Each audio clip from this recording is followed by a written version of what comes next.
Some men are born great, whilst others work their whole lives just to taste a piece of it. Tonight, Primetime will touch down into the desert and the masses will bear witness to one of Primetime's most exciting cards. Tonight is an exhilarating main event. The Primetime PlayStation Championship is on the line. Two gladiators will stand across the cage from one another and look to spoil the other man's dreams. Introducing the challenger, Filthy Uncle Ben, a member of the Camp Killers in Action. His elite level striking and crisp ground game leaves him no shortage for a path to victory. The young Irish hopeful will not only carry the weight of his camp, but also his country into the cage tonight. He has one more obstacle to overcome in order to call himself the champion. And that man is Bang Bang, the champion himself. The man who stands upon the mountaintop and dares anyone to come try and take his throne. His pressure-heavy boxing and ferocious onslaught of punches makes him one of the most feared men to step into the cage. Many men have fallen to Bang Bang's pressure, and some to this day still have not recovered from the beatings he can dish out. A man born for war, a man who leads by example, a man who put himself in harm's way in order to retain his kingdom, known as Primetime MMA. A king must rule, a king must observe, but most importantly, a king must fight. So, strap in and get ready. Your Saturday night starts now. Welcome, Primetime 49. What is going on, everybody? It is Primetime 49. I am your host, Cyrus the Looney. Joining me in the commentary booth, as always, is going to be the one and only Mr. Humbledink and Primetime Dime, as he is now formerly known. How are you doing, guys? I am doing fantastic, Cyrus. We are Primetime 49. What a treat we have in store for you all. It's going to be absolutely incredible. And we're joined by my brother, none other than Primetime Dime. How you doing, Primetime Dime? I'm not gonna lie, I'm nervous waiting for these fights. I'm just ready for fight night to start. It's going to be a crazy night of fight, brother. Obviously, at the main event, as we heard on the intro there, we have the PlayStation Championship up here, Humble. It's going to be between an absolutely terrifying force on the feet. His pressure, from him and the rest of the guys at B3 is nothing to be sniffed at, for sure. Bang Bang is a true champion, picking that Mike Perry pick that you saw on the graphic a moment ago, and he's taking on one of your very own in KIA's Filthy Uncle Ben, who's been running through the division, brother. That's one hell of a main event. Yeah, definitely. And Filthy Uncle Ben is no slouch. He has been on a tear lately, knocking out people left, right, and centre. He's going to get a chance at the title tonight. He doesn't take that lightly. You know, Bang Bang is a fantastic competitor, but I think he's made a subtle mistake tonight, J-Dime. He has picked Mike Perry against one of the best body ticklers in our team, and Filthy Uncle Ben is going to be looking to smack that body at every time with McGregor, and that's going to be a difficult task for Bang Bang to hang on to. Honestly, I think that Bang Bang's coming in here really confident because he picked Mike Perry against Conor McGregor. You gotta have big balls to do that.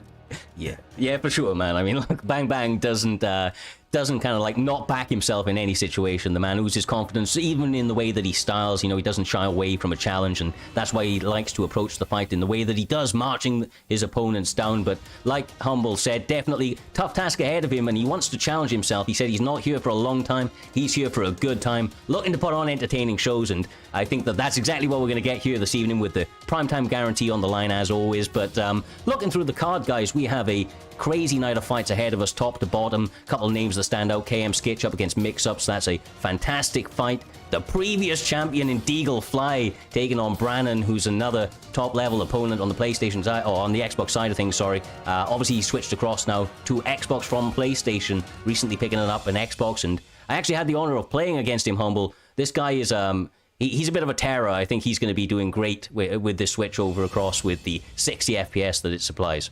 Yeah, definitely. And I'm somebody that fought him, obviously, in the Grand Prix, so I know how that feels and how good of a player he is, because he can switch it up and he likes the unusual characters as well. That's what I like to see in somebody, Cyrus, because you can tend to get a lot better at building your skill level when you play with worse characters than the meta all the time, and then that's going to give you an advantage because you can kind of do that and come from behind. But what a fantastic card we have anyway. We've got Johnny versus Sick War as well, J-Time. You know about these two. Sick War, obviously, I think he got beat last week by Ginger, if I'm correct, Cyrus, but he's fighting Johnny, and that's going to be a tough fight as well. Not gonna lie to you. Sick War, he's a dog. Sick War is a great fighter, but he got upset by Ginger last week. Let's see how he responds this week. Yeah, it's all about how you bounce back, right, Jay? I think that, like you say, top to bottom, PFAP Trixie up against the Pug in the co-main event. That's another killer matchup. I know that Pug is biting at the bit, trying to get another W under his cap, because that guy has made advancements since he started TFA, and he's really been working with his team. He seems to have found a newfound love for really kind of experimenting the full array of mixed martial arts. His jab has become phenomenal. His ground game is scary. And, of course, Trixie is a phenomenal threat, even though he's on a little bit of a skid recently, trying to bounce back, obviously, after losing his title. But with all of this being said, guys, I think that we're about ready to get into our first fight of the evening. It is going to be Nooch NY up against KIA Notorious, your very own. These guys were biting at the bit, funnily enough, as we were doing the intros. They actually had a little sparring match against each other, not really realizing. So you see a 1-0 over there.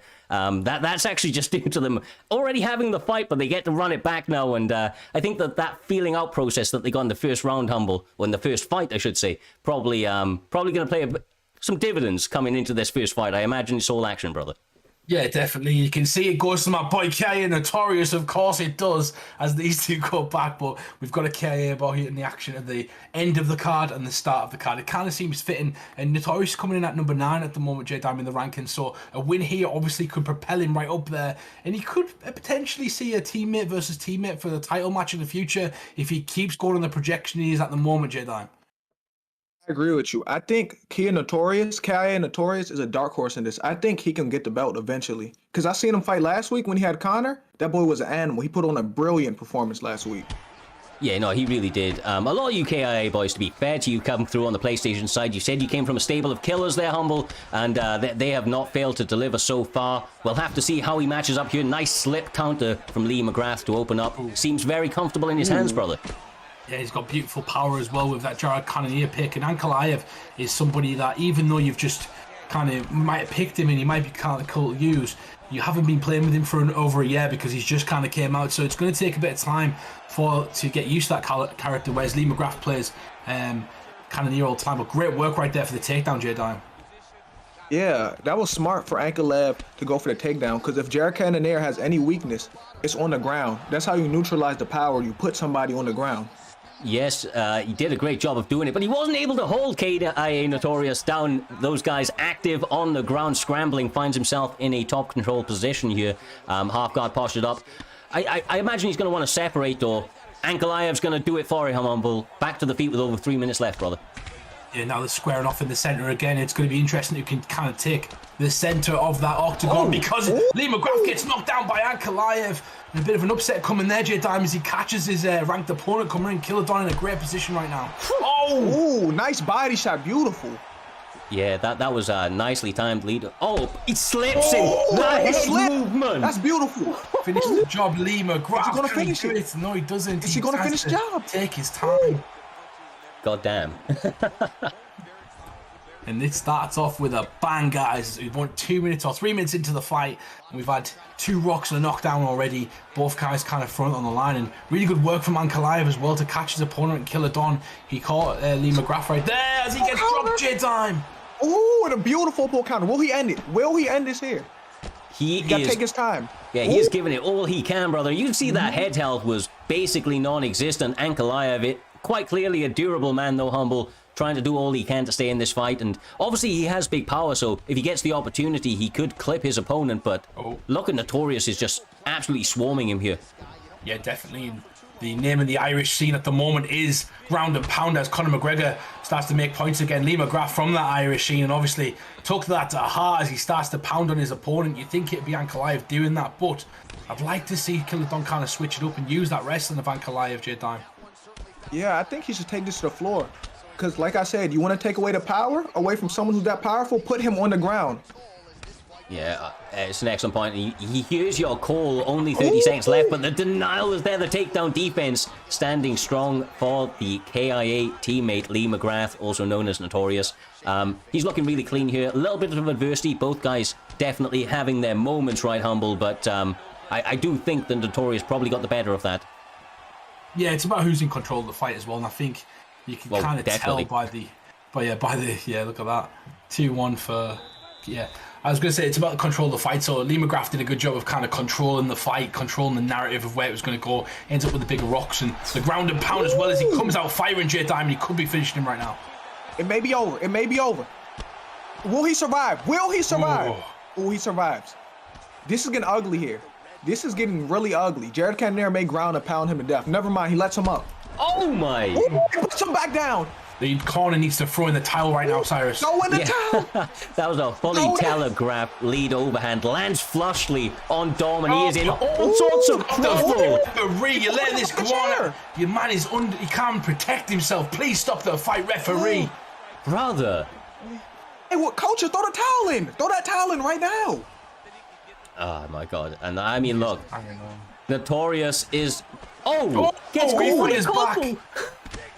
Notorious stood in his fist though, still Cyrus. Yeah, I was going to say, he can't get overconfident, but he is flowing right here. But it's things like that that could get him caught. Ankalaev hit so hard. Got to make sure that he covers all bases and continues to land just like that, brother. This could be the end of the fight, and it is. Lee McGrath picking up the WJ. That's beautiful. He got folded like a chair. The coach should have threw in a towel 2 knockdowns ago. Like, even though he was landing some punches, it was just too late. The momentum was already swinging the other way.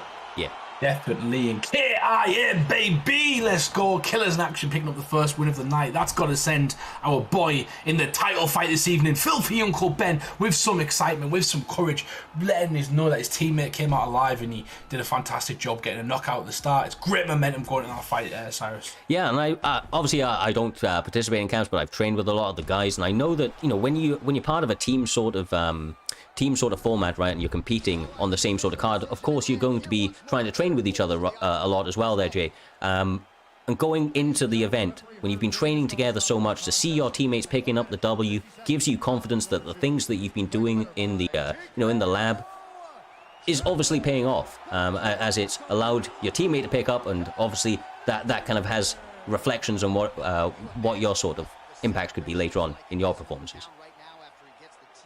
When you're a team, when you're a real team, when your teammate wins, it's like you winning. Like, you feel like you won. Yeah. It definitely does, and that's the thing when you're part of a team that kind of you've got a close mentality. We've got a good bond at the KIA camp because we've been together for around a year, so it's a long time we've been supporting each other and looking out for each other and kind of doing stuff. We know each other like the back of our hands. We know each other's daily jobs and daily lives, so it's about supporting, and that's the thing. When your teammate wins, it just gives you a bit of confidence. It's an extra bit of worry going into that fight, and that's been solved now. That being closed. As we move on to the next fight, Cyrus, we're going to have Doctor versus Ian Kirkus, and that is Dr. Sloth. He is making his return. He's coming out of the commentary booth. He's putting his gloves back on, and he's going to give us a performance tonight, Cyrus. And I had a question before this fight, and I said to Doctor, please don't become the Ben Askren of Primetime, right? Right, you did. Had to get out there though, Cyrus. So, like, Doctor Who is somebody I'm very, very familiar with. The guy has a phenomenal ground game, very, very kind of committed to that when he wants to be. He always has it in his back pocket. But quite honestly, especially he joined the KM camp for a little while, and it really the combination between that and the TMF boys really allowed him to advance his striking to a level now where I feel like he's pretty dangerous against most people, on the feet as well. So the fact that he has that ripple to his game, I think, makes for an exciting pick with somebody like this. He's going to. He's going to really be able to push the pace. He's going to have the wrestling offensive with Chimaev if he wants to. But obviously on the other side, I'm not as familiar with Ian Curtis. I know that he was training with Crypto for a little while there, Jay. And Crypto has also fought somebody like Doc a lot, so was trying to replicate his style. I think it makes for a really, really interesting match between two guys that maybe have not met, but are going to have been around the same sort of circles. As I watch this match, I'm getting PTSD because y'all remember what Hamzat did to him. Y'all remember that? He picked him up, talked to Dana White, and then slammed him. Like, I got bad pictures in my head right now. Hopefully this fight may be a little different, but for right now, that's what I think. It seems like Doctor's willing to strike as well, which I don't think he should do. I think he should go with a wrestling heavy approach and a clinch heavy approach, because the person he's fighting is known as just being a striker, but mainly the character as well. The guy that he's got is a striker, and take that away from him, take away his weapons, put him on his back. Cam's that's so dominant on the floor, Cyrus. It seems kind of criminal not to do that.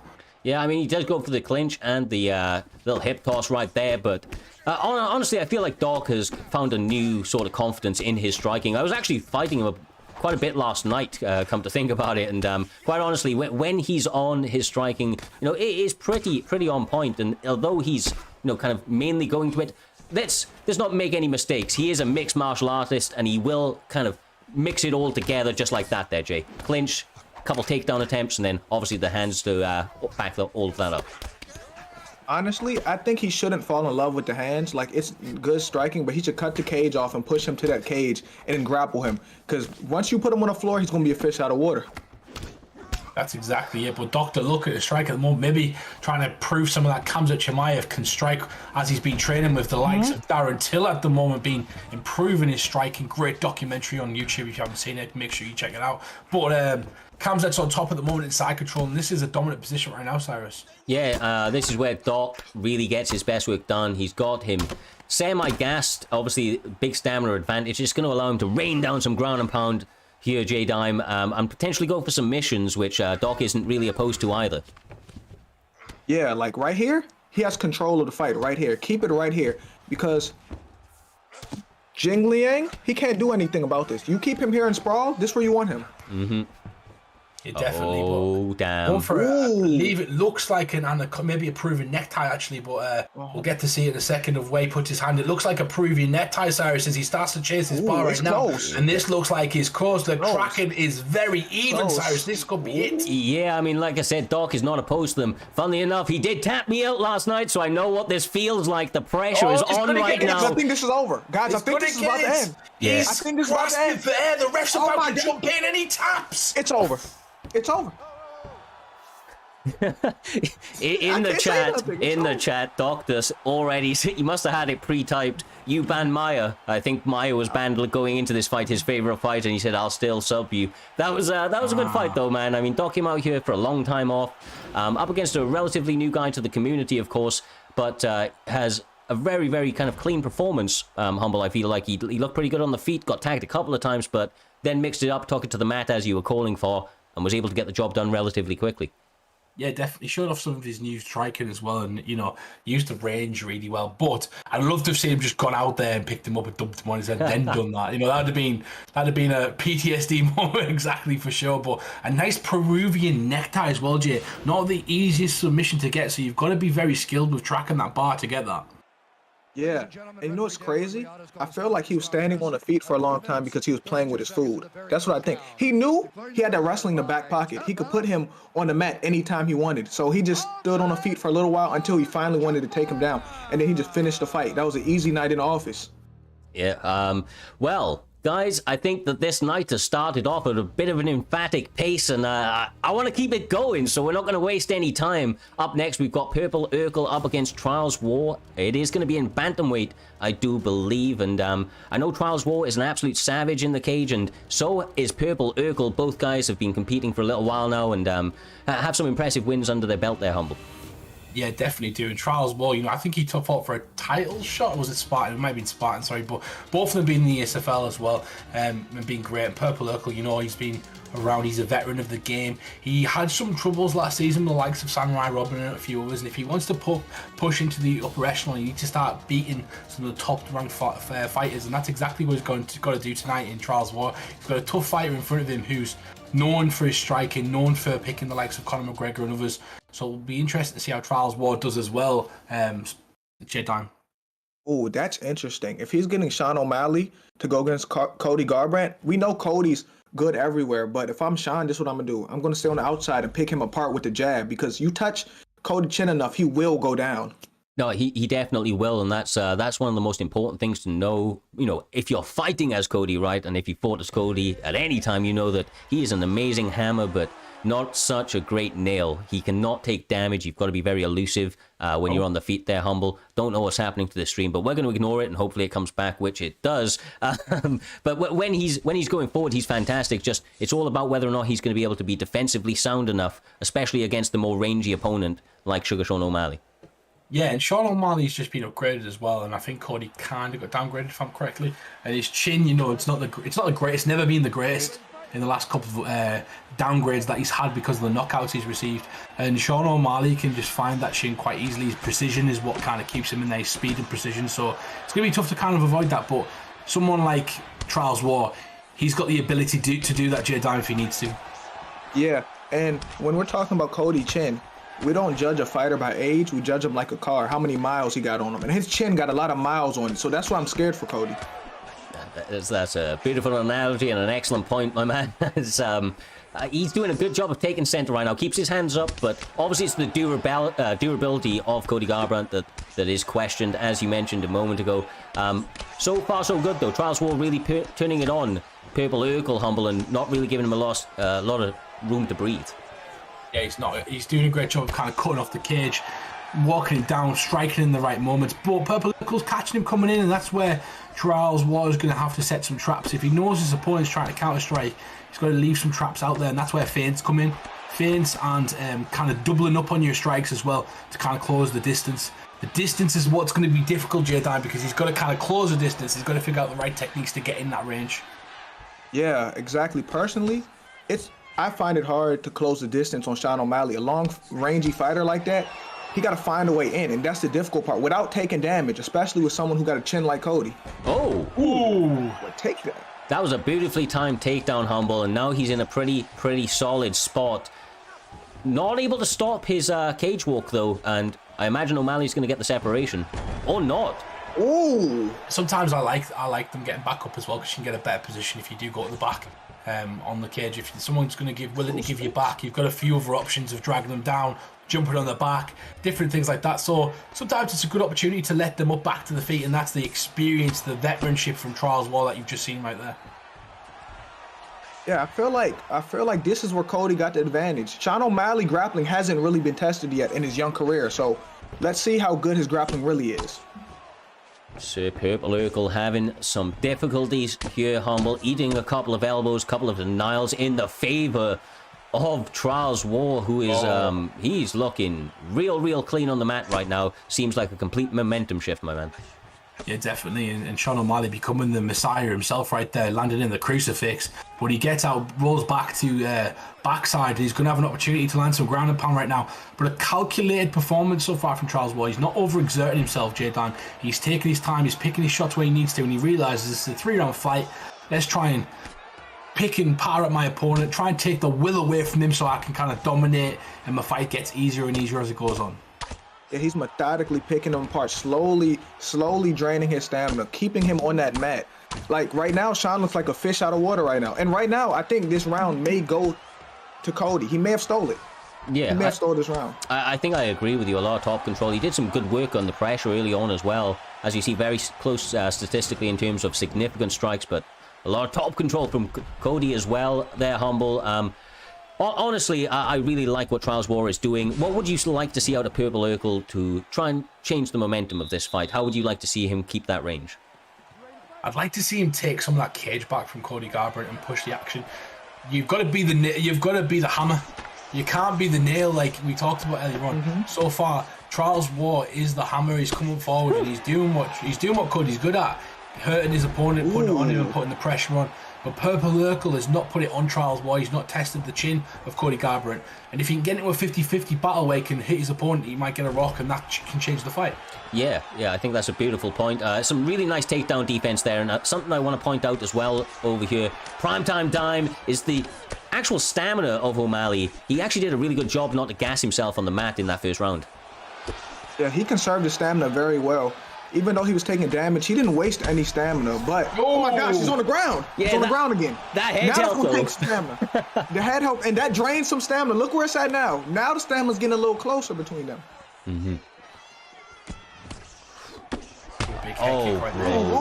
That's it. This could be it. That's it. Sends him to the shadow realm. He's out. Trials War gets the win, moving to 2-0 in the PlayStation division. He jumps from 17th. He's going to jump up the rankings there, Cyrus. And that's a fantastic performance, a methodical picking apart. Really made no mistakes in that fight against Purple Urkel, Cyrus. Beautiful performance. I love the pick. You know, I'm a Cody player myself, and I rate it when he's picked in the game, I think he's got some really, really lovely tools. His boxing, obviously crispy, clean, and you have to adapt with him because of the chin that we were speaking about throughout the fight there, Jay. So the fact that he was able to come out and show kind of changes to his game plan throughout the course of the bout, mixing in the grappling, I think it was just a phenomenal performance from that man. Yeah, that was beautiful. To mix up the grappling like that, and then the striking, obviously, he cut the cage off from him too beautifully, and then he hit him with the up to put it away. That was just a beautiful performance. Nice uppy to end that fight. But moving forward, that was 3 PlayStation fights in. No, sorry, it was an Xbox fight in between that. But there was another PlayStation fight that we've had tonight. We're going to move on to the Xbox division again, Cyrus. And it looks like we're going to have Vex Grains versus Hayes. These two are fantastic on the Xbox side. I've seen them numerous of times. Tell us a bit more about what these two bring to the table. Yeah, no, for sure. So Vex Grains, also known as Mexican Mush, he is he's a bit of a savage on the feet, man. He can really light up his opponents. Those Vex guys as a whole tend to have a deep staple of kind of very, very good strikers. And correct me if I'm wrong, but I believe that Hayes was actually previously Vex as well. I think that he was in Vex, so I think that these guys are ex-teammates, kind of like we see in the main event of tonight's UFC. Was it 272 or something like that? 272. Yes, sir. Yes, sir. Well, it's kind of like that. These guys have now parted way. I don't know what their relationship has been like since, but they now find themselves in a position, Jay, where they're fighting under the bright lights of Primetime MMA, trying to get themselves that one step closer up those rankings to get that Primetime gold. I have to know the backstory between them. I have to. You say they're former training partners, but how close were they? How often did they spar a week? Because that lets me know how familiar they are with each other. Let me tell you exactly how these two were. Hayes is absolutely furious about that camp. He's absolutely fuming. He was saying in the chat, everyone how he wants to get some payback, and the camps were going at it, and Hayes cannot wait to get one back up on that other camp. They hate each other, J-Dime. So let's see if they can control their emotions. Because you fight emotional, you thinking about, oh yeah, that's my former training partner. You feel me? Bad blood, that makes your blood boil. You upset now. So let's see if you can control your emotions. Whoever controlled the emotions and control the anger will win this fight. Completely and utterly agree with you. And that's one thing about Hayes over here, PL1 Hayes, as he was more formally known. When he competes to his complete kind of skill level, honestly, he's beaten some of the best names out there. Especially in terms of striking. And a lot of the time, it's been against the odds. But I think that whether or not the emotion actually fuels him or goes against him, only time will tell, Humble, as these guys are already trading pretty actively with Mexican Mush trying to take a bit more of a jab approach to get him off. So just because these two have changed their names on the Xbox, which one is Vex Hayes and which one? Sorry, apologies. So Vex Hayes is he's not Vex Hayes, sorry. So Hayes is Billy Colley, which is right. Blue Corner's Billy Hayes. Yes, sir. Mexican Mush is Vex Grains. These two, I believe, Pettis versus Alvarez have fought as well in the lightweight division. I believe, I'm not 100% sure, but Alvarez is a warrior, man. Don't bring the dog out in me. When he won that belt against RDA and he came through, and that's exactly what he does. If you use the hooks, it's an esque, I like to call it, Cyrus. But on the other hand, you have the kicking game of Anthony Pettis, and that's going to be difficult to deal with, J-Dime. Especially, I know you're somebody who's done Taekwondo himself. Beautiful work right there, but the kicking is difficult to get past. But listen to me. There's a reason they call Eddie Alvarez the Underground King. There's a reason. There's a reason they call him that. Will he finish it? All right. Will he finish this match? He's got no stamina. And just to point on that, I mean, Eddie Alvarez is a guy that kind of like to fight an emotion. If you watch some of his previous kind of talks when he's done interviews, sometimes the nerves got the better of him. It brings out the inner doggy, as he would like to say. And I think that maybe is what's driving Hayes over here. He's having a pretty good performance so far, gets the knockdown, and now trying to swarm him on the mat, showing that he ain't scared anywhere there, Humble. Yeah, but he's got to be wary, because Anthony Pettis is actually not bad off the mat. He's also got some weapons of himself. A lot of submissions, a lot of jiu-jitsu transitions, but also the rubber guard as well. So you don't want to get caught in that against a good, savvy, veteran opponent. But he looks like he's doing a good job of using the wrestling, controlling the hip, Cyrus, and kind of keeping him on the mat at the moment. Yeah, definitely squaring him up. That was a good denial out of Mexican Mush. I gotta call him Vex Grains, my apologies. I know these guys from the Xbox scene anyway, so kind of know them by the gamer tags. keep falling into calling them that, but a lovely reversal from Vex Grains, Jay. Now he's on top with a minute left to work. I don't know if the submission's going to be there, but potentially try to move forward and land some big ground and pound before the end of the round. Yeah, I think Anthony Pettis should use this because I think he lost this round. Unless he does some damage, I think he lost this round because of the knockdown. I think he should have stayed on top of him and he should have just got as much damage as he can going into the second round. Big work right there. He's sticking in the center of the octagon again. Like you said, he gets caught as well from Hayes. And Hayes is having a field day with those hooks at the moment. The counter striking from Hayes and the pure boxing and violence that he's levering upon his face at the moment, Cyrus. It is pure violence. It is pure dominance. And Hayes is looking good right now. Yeah, I mean, look, Hayes said a bunch of shit leading into this fight, but honestly, this is one of the few kids out here that will, kind of talk a lot of trash, but when he talks it, he normally backs it up in all fairness. He's normally kind of out there and trying to talk down his opponents, get into their head, so to speak. And I think that's what he was doing heading into this one by the sounds of things. And up until there, he was doing so well. Oh, he stepped away.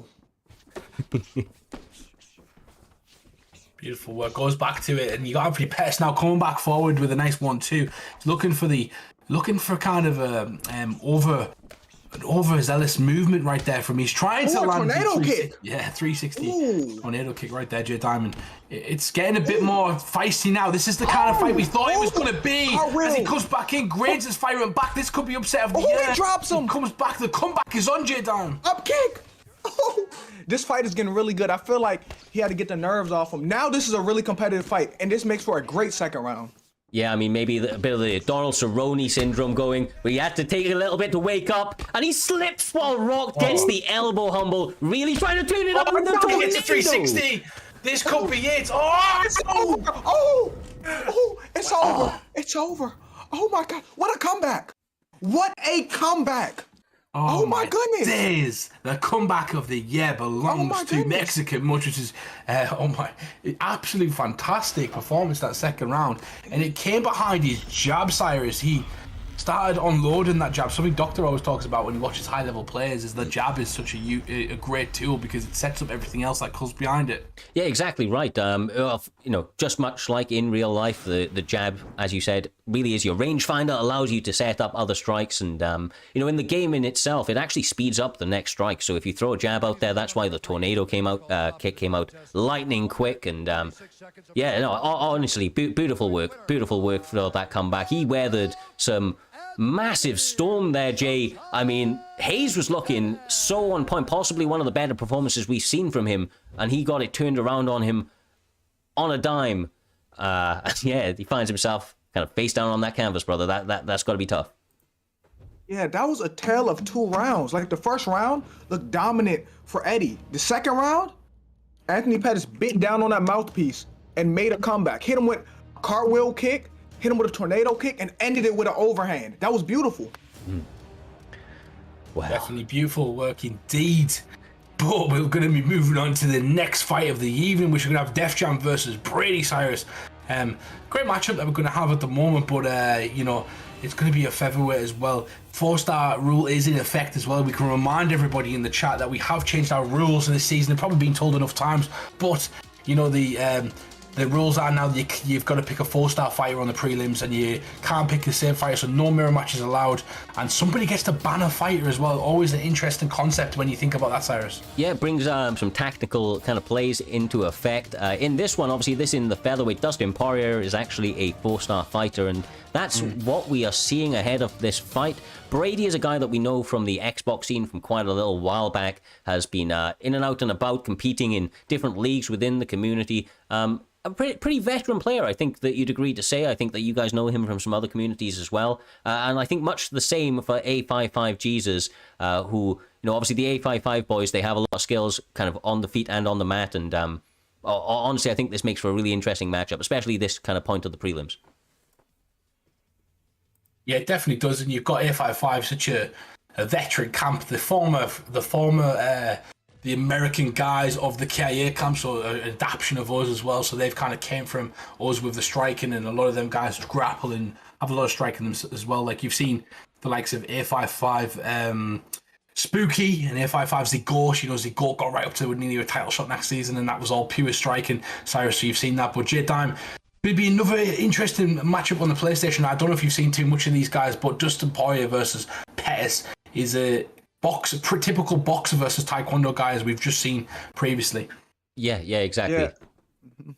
But listen what I'm about to say. This gonna get real ugly if Anthony Pettis throws kicks in boxing range, because you can get caught doing that. And Dustin Poirier has 5-star boxing, as we all know. So this makes for an interesting matchup. Yeah, no, that's a brilliant point, especially with somebody like Brady, who really does like to rip with those combinations. I think that... Oh, but never mind, the head kick is there, Humble, raining away with some body shots after it as well. Brady is a guy that, when he sniffs blood, he often tends to turn it up, but maybe a little bit tough up against somebody like Jesus. Yeah, definitely. In these guys from the F55 camp, they play with a spring in their step. They play to kind of enjoy the game, so they play characters like Anthony Pettis, who has a lot of different moves and arsenals. And when you play that sort of character, you can kind of surprise your opponent. You've got a lot more setups, a lot more range, a lot more weapons, and that's exactly what Brady's got to worry about as he's walking forward into those shots, J-Dime. Yeah, and then with someone like Anthony Pettis, because you got the kicks, you got a lot more in your toolbox. There's a lot of stuff. You got... Dustin Poirier has kicks, but he don't have kicks like Anthony Pettis. A couple of missed shots here, but some combinations on the inside, like from Pettis. He is lightning fast. He may not have the same sort of power as Poirier, but those hands are definitely quick. I feel like he's maybe taken too many pictures, though. I don't know if you agree, Humble. Staying on the inside with somebody like Dustin Poirier with all that power can only lead to disaster, in my opinion. Yeah, but Brady for me, he's taking a few pictures as well, because he's kind of getting in front of his opponent. He's waiting for the perfect opportunity, and that's not going to come. You've got to force it. And A55 Jesus is kind of picking his shot and mixing up the pattern, so it's difficult to read. And he lands a beautiful question mark kick right there, and he's chasing his opponent down right now. That'll come from Zagor, the training and the hard work that them two guys have been putting together with the head kicks. I know firsthand, but beautiful work right there. You can see the dangers of Anthony Pettis as Poirier walks into those shots, J-Dan. Yeah, but like, if y'all noticed, Dustin Poirier must have been practicing his kicks, because he's thrown a lot of head kicks in his first round. Yeah, I mean, yeah, and they've been landing more often than not as well there, Jay, as well, right? So he's got to be feeling like he maybe saw a hole coming into this fight, but my God, the hands, the boxing from Jesus. He's meant to be the heavier kicker of the two over here, Humble, but he is landing some hands. And the issue comes is that when you're walking backwards, it's harder to kick. You always want to be going forwards when you're kicking. It's not about who's kicking. It's about that sort of moving forward. And the boxing comes from Brady as he lands a beautiful six-piece combo. He tries to kill him. He hits him with 4 shots with no head health whatsoever. But the core A55 Jesus rises again. He's against the cage right now, J-Dime. I'm not going to lie to you. This looks ugly. If Dustin puts him on the floor, I'm interested to see what's going to happen, because Anthony Pettis doesn't have great wrestling, but he has really good jiu-jitsu. He has a really good bottom game. I hate it. I hate that when that happens. When somebody's just trying to fish for your back and you feel like you're stuck, but they're finally separated. And Brady puts him out. It's over. Damn. And that was a tough one. And it was a case of 2 battles, but let's just announce it. That was a great showing from Brady, and Brady gets the finish. I believe that was the first round against a tough opponent who was giving him troubles. But as I was saying, Cyrus, when you're walking backwards and you're the kicker, you can't kick, because when you go to kick, you're off balance if you're moving backwards. So you've always got to be going forwards, because you can also predict when you're going forwards which way your opponent's going to go, so you can make them walk into the power of your kick. Now, that's exactly what he wasn't doing. Brady would not let him do, and Brady was throwing kicks because he was going forward. That's why the kicks were landing as well, Cyrus. Yeah, exactly. I mean, honestly, you just seem to have the right timing on virtually everything here this evening. Brady quite clearly putting in the work in the back, and paid off on game night. Obviously, big props to that man. Good win over a good name out here, Jay. And I think it takes us beautifully on to the next match. These guys have been steamrolling through the night. We have a fan-friendly kind of matchup here between TMM's very own Reaper, the guy that does the lovely write-ups for us in the back, up against BMF's very own Stoyan, a guy that's very confident in his skills and believes that one day he'll be a primetime champ.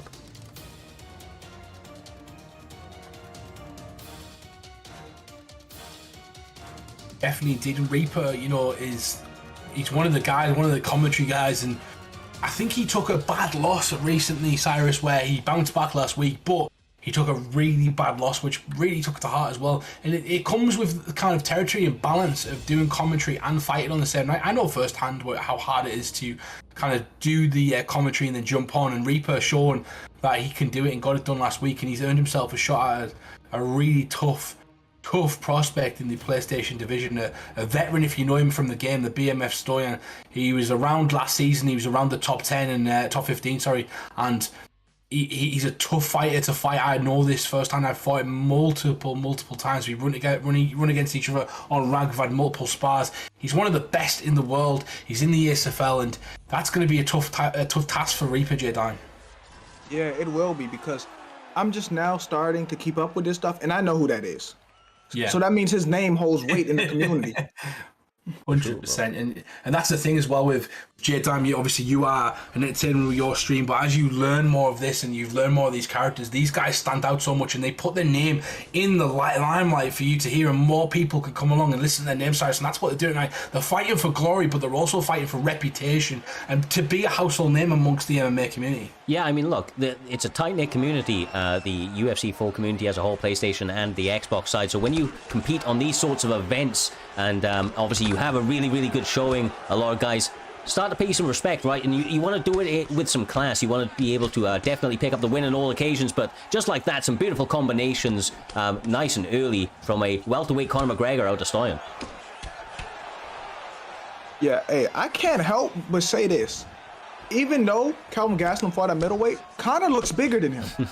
Conor looks bigger than Calvin Gastelum right now. Conor are both do, but Gaslam's just thick. You can see the tallness of Conor and the length. I think the lankiness, the reach. Beautiful work from Reaper. He gets the body stun right there, and Reaper's come out hot at the moment, Cyrus, but he's doing fantastic. But we know Stoyan is a slow starter sometimes. He takes a round or two to kind of get into the fight. So Reaper's got to keep this going and hopefully get him out there in the first round if he wants to win, Cyrus. Yeah, I mean, look, if he's able to continue to mount up some damage like this, even though Stoyan is somebody that historically is good at making comebacks, he needs to land like this. He needs to get it equalized. Otherwise, the damage momentum is just a little bit too much out here, Jay. He won't be able to come back from it if Reaper continues to land at this sort of percentage. Yeah, I agree with you. But also, even though Conor's getting hurt, he's also been doing some damage. Look at Calvin Gastelum head health. His head health's starting to get low. It's a very good point, brother. I think it's those short bursts from Conor McGregor, right? Every time he lands, especially with that left hand, it seems to ring the bell a little bit out here. Humble. There's been some nice pressure back and forth. Both guys really trying to fight for every single second so far. Yeah, I'm really surprised he didn't ban Conor McGregor, because, you know, banning Conor McGregor at that weight class would have took him away, because he is at welterweight, and the 4-star characters as well are a lot more suited to Calvin Gastelum, and that's gonna be a problem. But I'm looking at the damage right now, and Reaper looks like he's ahead on pretty much everything, which is going to be good signs going into that second round, J-Dime. Yeah, Reaper has the momentum right now, but if it gets to the second round, as we all know, anything can happen. It definitely can.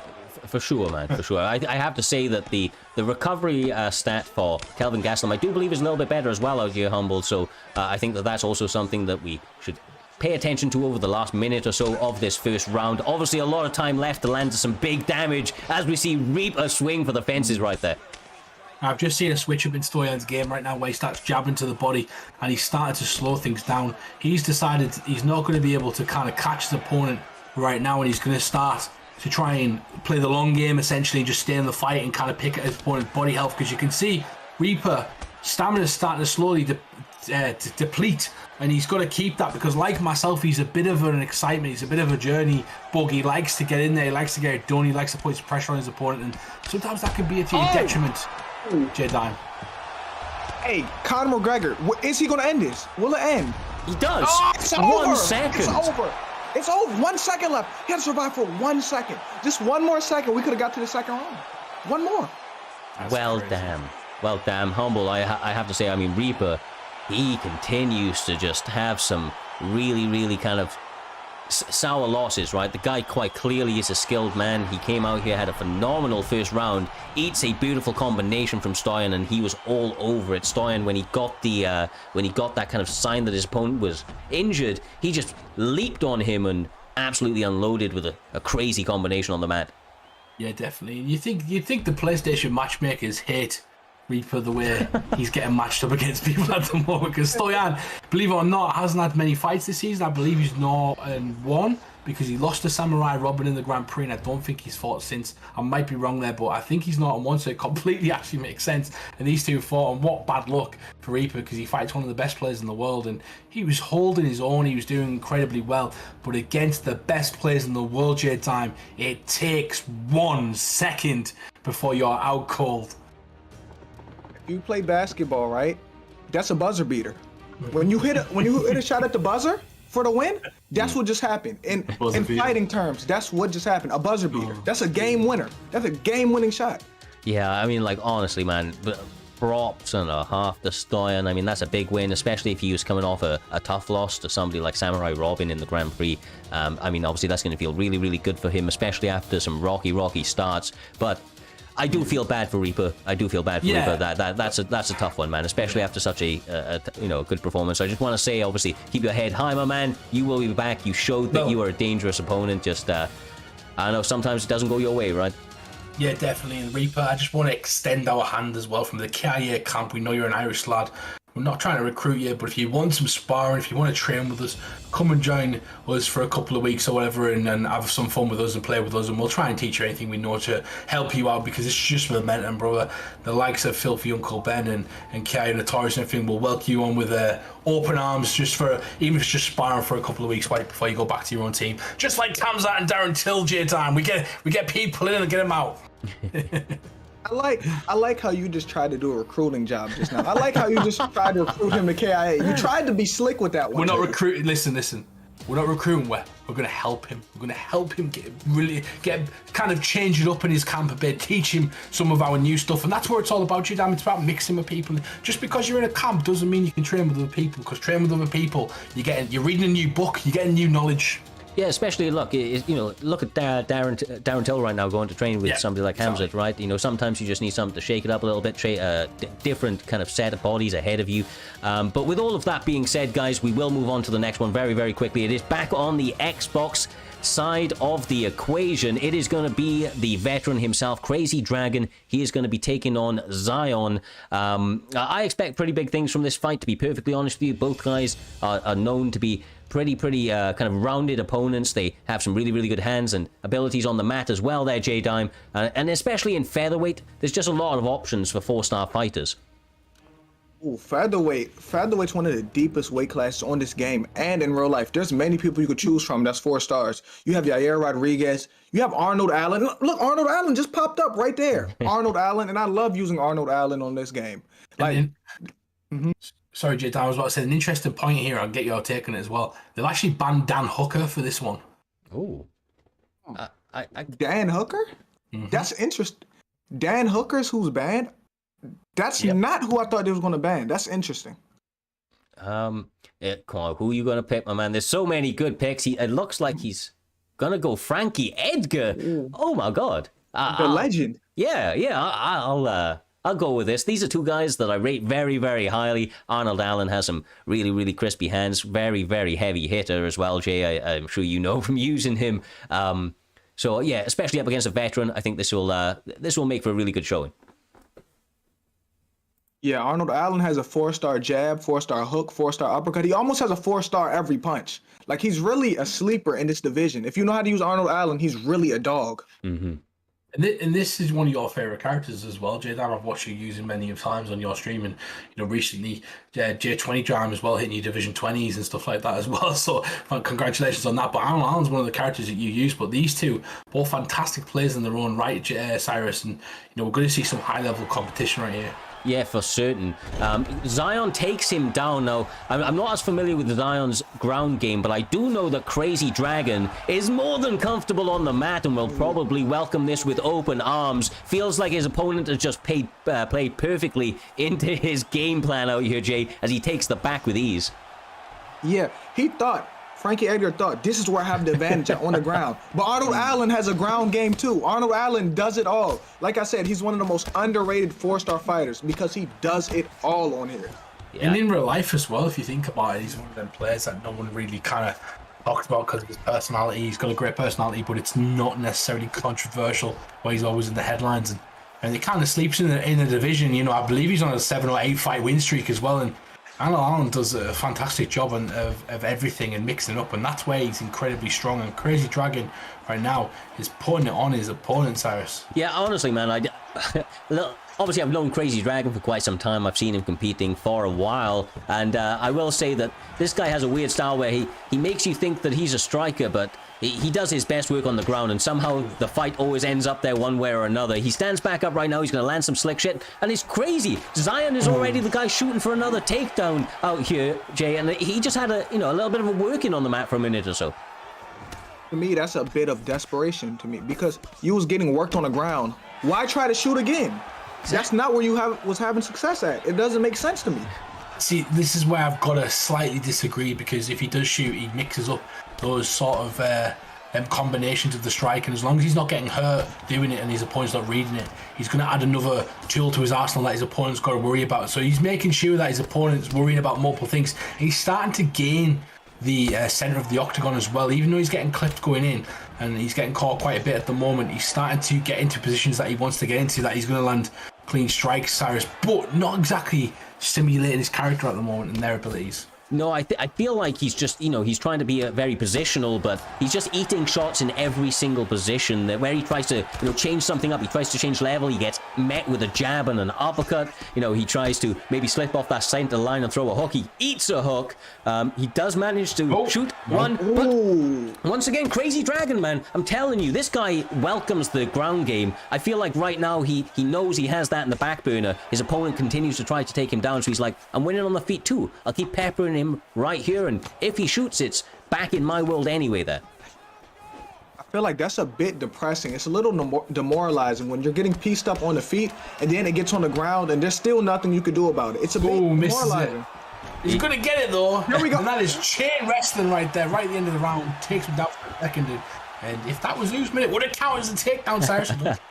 Yeah, definitely a takedown, brother. Definitely a takedown, but not enough time to get anything done. A perfect round from Crazy Dragon. I have to say, King Zion needs to make some big adjustments here, J-Dime. Maybe if it does hit the mat and he finds himself in top again, he can secure that position, and maybe he knows that he can do that. But on the feet, is there anything particular you'd like to see out of him a little bit differently to stop him being tagged up as much as he was in that first round? He need to move his head off the center line, because if you notice, he was getting hit with some uppercuts too, and they was taking head damage, just uppercuts. They were slick, but he was getting hit with uppercuts.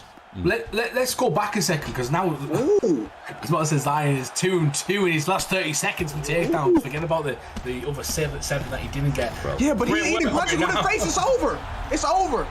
My God, man. I'm telling you, Crazy Dragon, when it hits the mat, right, he just gets the reversal like that, bro. He is fucking on it. He switched that position just in seconds, both times. And the second time, he didn't waste any time out here, Humble. He absolutely peppered that face and got the victory in a pretty dominant fashion. Yeah, he did. And half a dozen people who are watching this stream at the moment are now knowing who he is, because he just absolutely dominated in spectacular fashion, J Diamond. He showed exactly what you said, the ability and the overall mixed martial arts skills of Arnold Allen. Like I said, Arnold Allen can do everything, and in the right hands, he's a great player. That was a beautiful performance, from the striking to the wrestling.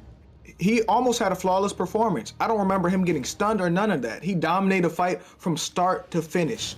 Yeah, I mean, we didn't get to see the statistic. The stream had ended a little bit before that, but the quite honestly, I don't think he got tagged a great deal. And look, I don't want to kind of be out here crapping on King Zion. He had some support in the chat. I know that he is a very good opponent all around. Quite clearly, he has had kind of well-rounded performances in the past, but tonight just wasn't his night. And obviously Crazy Dragon has stepped up his game to a next level out there, Humble, coming out and having such a big performance in that way. Yeah, definitely. And I want to touch upon something actually, because at the start of that, you seen Zion kind of moving about with Frank Yeager, not really made his mind up which character he wants to pick, and Crazy Dragon had his character locked in. He knew exactly who he wanted to be. He'd already prepared in his mind for the sort of combinations and the strategy that he was going to go with. And Zion hadn't, and that's something that's also part of this game when you're fighting in these esports competitions. It's preparing yourself to fight, preparing yourself of which opponent you're going to be in, which combinations you're going to throw, your strategy you're going to use, J Diamond. That's just as important as actually fighting. I believe you. Honestly, it is important. Your strategy, your adjustments, all of that just as important as fighting. Yeah, definitely, brother. And one last thing on that fight is that is actually TFA's very own Crazy Dragon. Those TFA boys have been putting together a beautiful run as of recently, as we see in the co-main event. Their captain, so to speak, is taking on the pound for bone GOAT still at this stage in terms of records, at least, in Trixie. So yeah, I think that, as we said at the beginning of the night for the KIA boys, I think that's going to give him a lot of confidence. Crazy Dragon having such a dominant performance is clearly going to make him feel like what they've been drilling in that back humble is paying off, right? How could you interpret it any other way? Yeah, and he looked like Floyd Mayweather as well. He was efficient. He was efficient in his striking. He was efficient with his defense. He was efficient in his grappling. Everything he did was efficient. He didn't make any mistakes. And that was, like Jay said, flawless victory, right? But it's scary when you've got to kind of pull a mistake out of someone. That's one of the difficult fights that you can find. It's easy when someone's coming forward and they have a weakness, and so they have a strength and they have a weakness. If you can figure out how to defend their strength, you can kind of attack their weakness. But it's really hard when their strength is their defense, in a sense, Cyrus. Yeah, exactly right, brother. Well, I think that takes us beautifully on to our featured fight of the prelims. We're going to be having another TMM gentleman stepping forward into this octagon. It's going to be TMM Storm up against Why So Liam. These guys on the PlayStation side, they're very, very talented individuals. I mean, we saw earlier on, I know it didn't go his way, but with Reaper, how well he was doing on the feet, especially, right? His striking looks so crispy clean, and those TMM boys definitely have that throughout their entire camp. I expect Storm to come out here and put on a beautiful striking performance, maybe mix up some math a little bit, but Why So Liam is no slouch either, Humble. The guy's got some serious skills. Yeah, definitely, and he's in that top 20 at the moment. He's sat comfortably in there, and Storm will be looking to take his head off to kind of get into that division, into the top 20, because that's where you want to be. That's where the good fights are. And as we start to move ahead in this season, we're still in the early stages. We're still in the first quarter, as I'd like to say, Cyrus, where people are kind of building their records, building their resume to try and get those big fights. It's a kind of a free-for-all, right? So anybody can get a title shot at any point. And if you're ranked in the top 20, that's a perfect time to get a few wins under your belt, pushes you into the top 10 to get that number one contender spot. Yeah, exactly right, brother. I think that if they go with these picks, I think you'll agree, Jay, this would be a really, really interesting matchup. The chin of Luke Rockhold isn't exactly fantastic, but he has some great striking and an even scarier ground game. And of course, Vitor Belfort, he's got the crosses actually shaved into the side of his head, and that makes him at least 20% more dangerous. I agree with you 100%. And then you forgot something too. That's TRT Vitor. Yes. Vitor is on the Jamba Juice right now. This Vitor, he got an extra 20% on top of what you just said because of that. Indeed, I watched him put a needle in his arm, in the back, or in his butt, sorry. And Luke Rockhold has that length, and he can keep that length. He's got good dexterity in his striking, he's got good versatility. But TRT Vitor is like fighting the Hulk. You've got to keep your P's and Q's, Cyrus, and it's like fighting a Marvel Avengers superhero, because he's not only TRT Vitor, he's on the Jabomba Juice, as J-Time says. Yes, sir. And I have to say, I mean, talking to Great Mist, who likes to use Vitor Belfort quite a lot, he says that he's really got like 1.5 rounds of good action in him. So if Storm is able to play this calculatively enough, secure a takedown, maybe work a little bit more with those kicks and teeps, he could be onto a winner. But that first round or so, Jay, is going to be a bit of trouble. The power is so much from the juiced up Vitor Belfort. Yeah, that Jamba Juice he's on lasts through the first. Oh my gosh, he kicked him in the head. Usually that's Luke Rockhold with the kickboxing. Oh my goodness, he's on the ground. That's TRT Vitor. Flew across the ring just like Michael Bisping's as he clutches in with that spinning kick there, Jay Diamond. He could be looking to take his chin off his face and the skin off his beard at the moment. See, and then he just denied the takedown too. I'm telling you, with TRT Vitor. So Luke Rockhold got his own chin to worry about, then TRT Vitor to worry about. So this is going to be a tough matchup. Yes, sir. Yes, sir. And I don't feel like he's using his kicks well enough at the moment. Seems to be happy to exchange in some boxing exchanges here. And look at the damage coming his way. Vitor Belfort is... I mean, look, the power of Jesus is a scary thing. Jesus loves you, you know. It's a nice thing to hear unless you're in a Mexican prison, and that's exactly what he's trying to do right now. Send him away for manslaughter as so Liam tries to kill his opponent but gets taken down by Luke Rockhold. And now maybe the grappling could come into effect, J-Dime. Yes. Luke Rockhold is a really good grappler as we know. So wait, this is actually close too. This is kind of close. Uh-oh. Wait. Uh-oh. Is he going to get it? The tracking is on point here. I mean, it looks pretty good. Lots of time. Oh my! Oh my God! He's going to get. Is he going to make a comeback? He's going to have an opportunity to smack him make in the face as well. This is is going to make a comeback. It's over. He made a comeback. He just made a comeback. That's crazy. That's crazy because that fight, Vitor was dominating. He was dominating the fight. Well, the Hulk goes down to the floor, and it turns out he can't defend arm bars. As we know, Vitor Belfort is kind of susceptible to arm bars. John Jones nearly he nearly got one of John Jones as well back in the day. He is a black belt, you know. You've got to be thinking he's got to get out of that, Cyrus. To be honest, he's going to be very disappointed with that loss. Yeah, for sure. Well, I mean, look, it kind of went the other way for this TMM guy, right? I mean, the leader of TMM was dominating the fight, lost in this one. He was getting dominated, and he was able to pick up the W with a beautiful submission. I mean, look, quite clearly he was favoring technique, didn't need that EPO or whatever it was going about, but did the work in the back. The technique was strong with Luke Rockhold this evening. The armbar was crispy, bro. It was crispy, but that was a brilliant way to end out the prelims section of the card.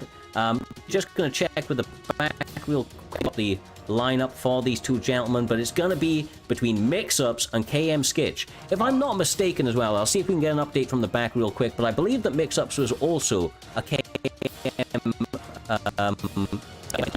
has since separated. KM Skitch, a recent addition coming across from the PlayStation side. He was in the Kingsman Academy, apologies. So he was in their precursor to joining the camp. But yeah, Mix-Ups is a guy that, like his name suggests, mixes it up very, very well. And I think that that's going to be vital here this evening, Humble, because we know how dangerous somebody like Skitch is, especially on the feet. I mean, I've seen some mesmerizing combinations come out of this man. You might have seen some mesmerizing competitions, but this is a rematch, Cyrus. These two have fought before. The first match that Skitch came over to Xbox when he was first getting settled, when he was digging his feet into the sand and kind of warming himself onto that beach of the Xbox division, was Mix-Ups, and Mix-Ups got the win by decision on Primetime 42. So, you know, these two have fought, I think it was 7 cards ago, so, you know, 7 pay-per-view cards ago, so it's a rematch then. It's going to be one Skitch is going to be wanting to get back, J-Dime. Yeah, and then y'all keep telling me that they weren't teammates, but they had one of them under his wing, if I'm not mistaken, right? He was under their wing. Yeah, so they were at camps at the different points. So Mix-Ups had left before Skitch had joined, but Mix-Ups was affiliated at least with Kingsman at one point. So he's going to be very familiar with their sort of training methods. Oh, not just familiar though, Cyrus. This guy's going to be mad. Skitch got into the team, but Mix-Ups didn't.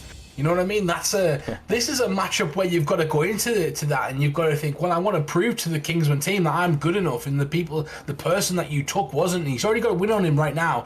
This is going to be a nail in the coffin for Mix-Ups if he beats Skitch, because Skitch is fully on the Kingsman team, and Mix-Ups didn't quite make it, and they might have made a mistake on that part, and that's what he's trying to prove tonight.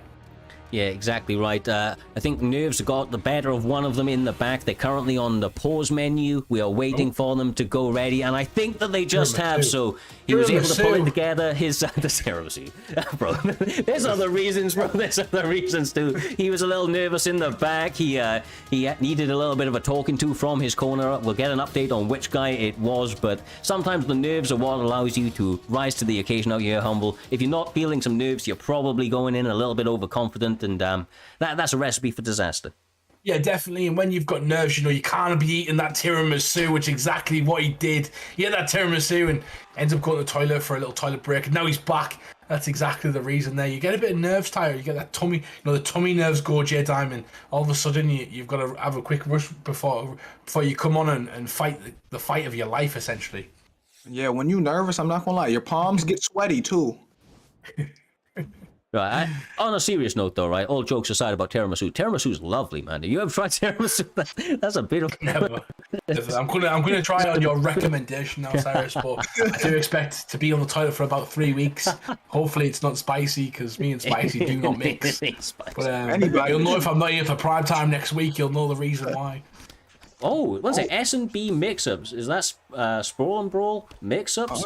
That's a camp that's maybe we haven't heard a lot of recently, but we know them from quite a while back. One of the older camps around on the Xbox scene. I'd be interested to hear if he's actually joined that camp or not. Definitely, and what I'm liking right at the moment, J-Time, is the entries. Again, we talk about entries a lot, but the entries for mix-ups is not exactly a normal sort of entry. He comes in with a jab a lot, but he also uses a lot of kicks to close the distance and then start his combination with the boxing, which is going to mix up the combinations from Skitch, because Skitch is not going to be able to plant his feet and get settled J-Time, which is where he likes to throw his hellish combinations. I'm also noticing that he's fighting orthodox with Marvin Vittori, and Marvin Vittori is a southpaw. So like it threw me off when I first seen it. I said he may be on to something. I don't know what Marvin Vittori's switch stance is, but he may be on to something. He's able to secure the takedown, rides across into the sprawl position. Mix-ups is, like I said earlier, really good at mixing it all together. And on the mat, especially here, Humble, he's a dominant force, man. He doesn't like to take too many risks on the mat. He likes to ride out the positions and just slowly work his opponents down. Yeah, definitely. And you've probably seen right there that they both went up into a position where Robbie Lawler actually had the advantage with the over-under hook right there. And then Marvin Vittori mix-ups hit the R1 and circle in the orthodox stance, which is first shown by Marshall Mine against Prioxis at ESFL 100 that we all seen, and we all started using that trip. So, a beautiful work right there for mix-ups to kind of use that. And I'm liking what I'm seeing right now from mix-ups. He looks to be in control of the fight, J Diamond. That's something that Skitch is going to have to take away from him. Yeah, I agree with you 100%. Also, I think Marvin, like I said, Marvin should put it back on the floor and mix up the clinch like he's doing here, because Robbie Lawler only has a 89 top control and an 84 bottom control, if I'm not mistaken. Ooh, I'm not the stat man, but I will believe you 100%. And honestly, the stats sometimes they do play a big factor. Right now, though, Marvin Vittori is getting pressed up against that cage. The power of Robbie Lawler is terrifying on the best of occasions, and he's landing some good shots so far, Humble. Yeah, definitely. And that Sprawl and Brawl camp as well was revived by the EK camp. Thank you for that piece of information, Caliber. So these guys, the EK camp, obviously, I'm guessing some of the fragments of that, Cyrus, will be a fantastic little bunch of people, because they know each other like the back of their hand, and they've already been part of a camp themselves. And sometimes that happens. Camps split. Look at our camp. Yeah, exactly. It definitely happens, man. Sometimes it's for the benefit of all parties involved as well, though, right? And Mix-Ups is quite clearly trying to show that he has made some advancements to his game, and so far so good. I mean, he's obviously had moments where his opponent was trying to turn it on, but I feel like he's answered a lot of it very well. I just feel like Skitch was able to get the bigger shots off, and obviously he was a little bit more dominant in terms of control.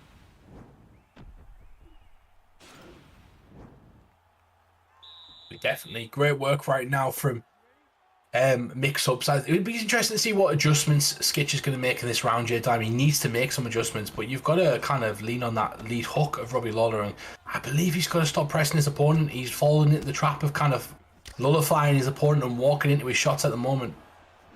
Yeah, and I think Marvin Vittori's tagging him too, but I think he's going, yep, that's what I'm about to say. Go back into the clinch, keep mixing up the clinch. Those shots add up. You throw some knees in the clinch, that shit adds up. That really adds up. Yeah, and it also makes your opponent a little bit more hesitant to get inside that boxing range, because they know that they don't just have a couple of punches to be worried about. They can potentially be clinched, tripped, kneed in the face, all of the above. And right now, that little mix-up from Skitch with the head kick is quite nice. Like I said, I really appreciate this guy striking. When he's on point, when he's landing those shots cleanly, he's a sight to behold inside this octagon. Clinch, again. Like I said, that adds up. When you do stuff like that, it adds up. Them knees from the clinch, those little elbows, they're going to add up in the long run. Yeah, and I think Cyrus can agree with me on this one. I've not really seen Skitch have this much adversity against an opponent apart from mix-ups his last fight, where we haven't seen some of those beautiful combinations, where we haven't seen some of the hellacious setups that he kind of lands. His opponent is giving him no sort of space to kind of do what he wants to do. No time, no rhythm, no sort of opportunity to kind of land those shots that he's so known for. Yeah, exactly, and that's what mix-ups honestly does best. He's on you, just on you, bro. He doesn't give you a moment to breathe. I have to say, Skish is doing a great job of maintaining his stamina and mitigating some of the damage, but it's a lot of top control. It's a lot of dominance starting to add up from Marvin Vettori, and it's kind of like a Marvin Vettori type performance. I think you'll agree. It definitely is, and I feel like Skish J-Dime, he's got to stop walking to his opponent, right? He's in a good position right now. He's got a minute and 40 seconds to work. But for me, he needs to be the counter fighter. He needs to hit the body. If someone's trying to take you down and try to mix it up, there's good opportunities there when they're vulnerable to kind of go to that body. And you also need a stamina advantage on the ground. So to hit that body in the later rounds, it might open up the question. If you can defend a few takedowns, you can kind of mix it up just as the mix-ups and kind of make them worry about the head and the body as well. Where y'all scoring this fight so far? Who are you giving this round to? Mix-ups. Yeah, I think I'm going mix-ups throughout. I think the control, but it's hard to tell because the judges score it on damage, if I'm not mistaken, right? The judges are like kind of more favorable towards damage, and that's probably why they love Primetime Mma so much. Yeah, yeah. Anything can happen though. With the judging, anything can happen. We'll talk about judges in primetime time because this guy's got some incredible luck. Let's put it that way. But let's not get in my salty mood, man. Oh, he catches him! Great work right now. Mix-ups is going for the kill. He's starting to hunt him down like Marvin Vettori. That bulldog purse starting to pay dividends, J-Dime. Yeah, exactly. I think it's 2-0. I think Robbie Lawler needs a knockdown, or let alone he needs a knockout to win this fight. I think it's 2-0. Yeah, I think you could be right. The first round, right, is a little bit more kind of close. He had about a minute top control, but there's about, I think, 8 or more significant strikes on the side of Robbie Lawler, but the second round, definitely all mix-ups. I think Robbie Lawler is the one that needs to push the pace here. It's about whether or not he recognizes that. He's got a lot of stamina to do it here, Humble, so I imagine Skitch is going to be all over it. Yeah, but you can't walk into a takedown. You can't.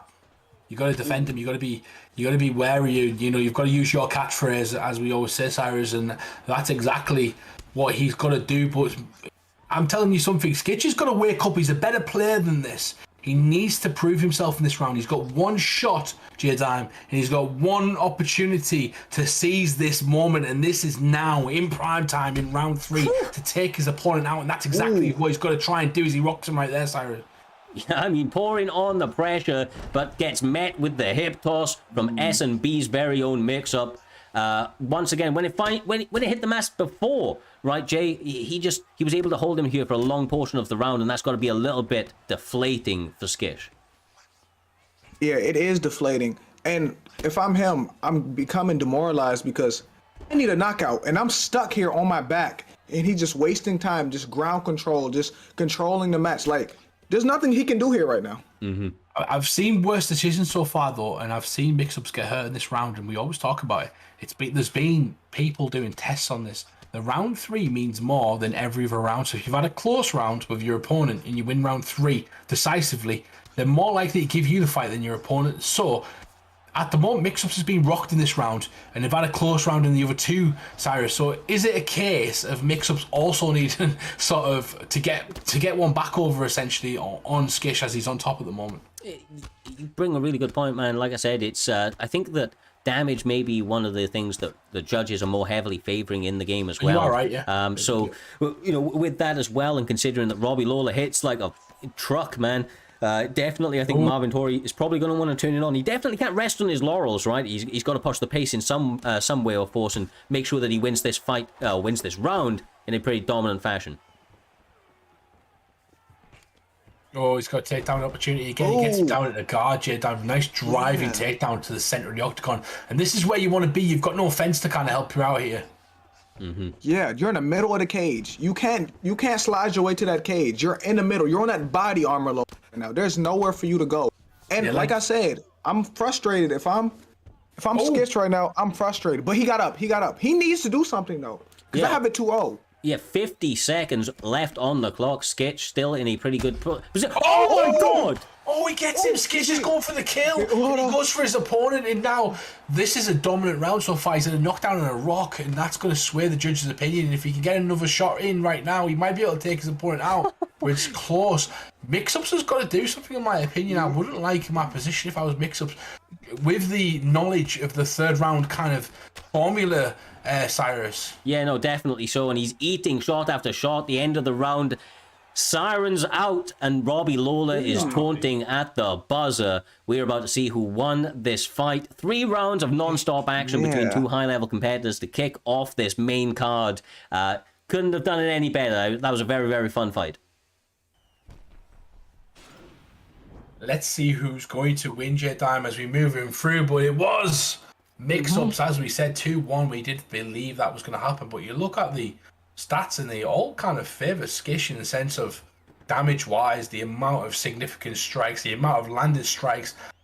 Only thing's different is the amount of takedowns and the control time, because even the knockdown went to Robbie Lawler as well. So that third round didn't sway in effect, but you wouldn't be mad if that went the other way, J-Dime.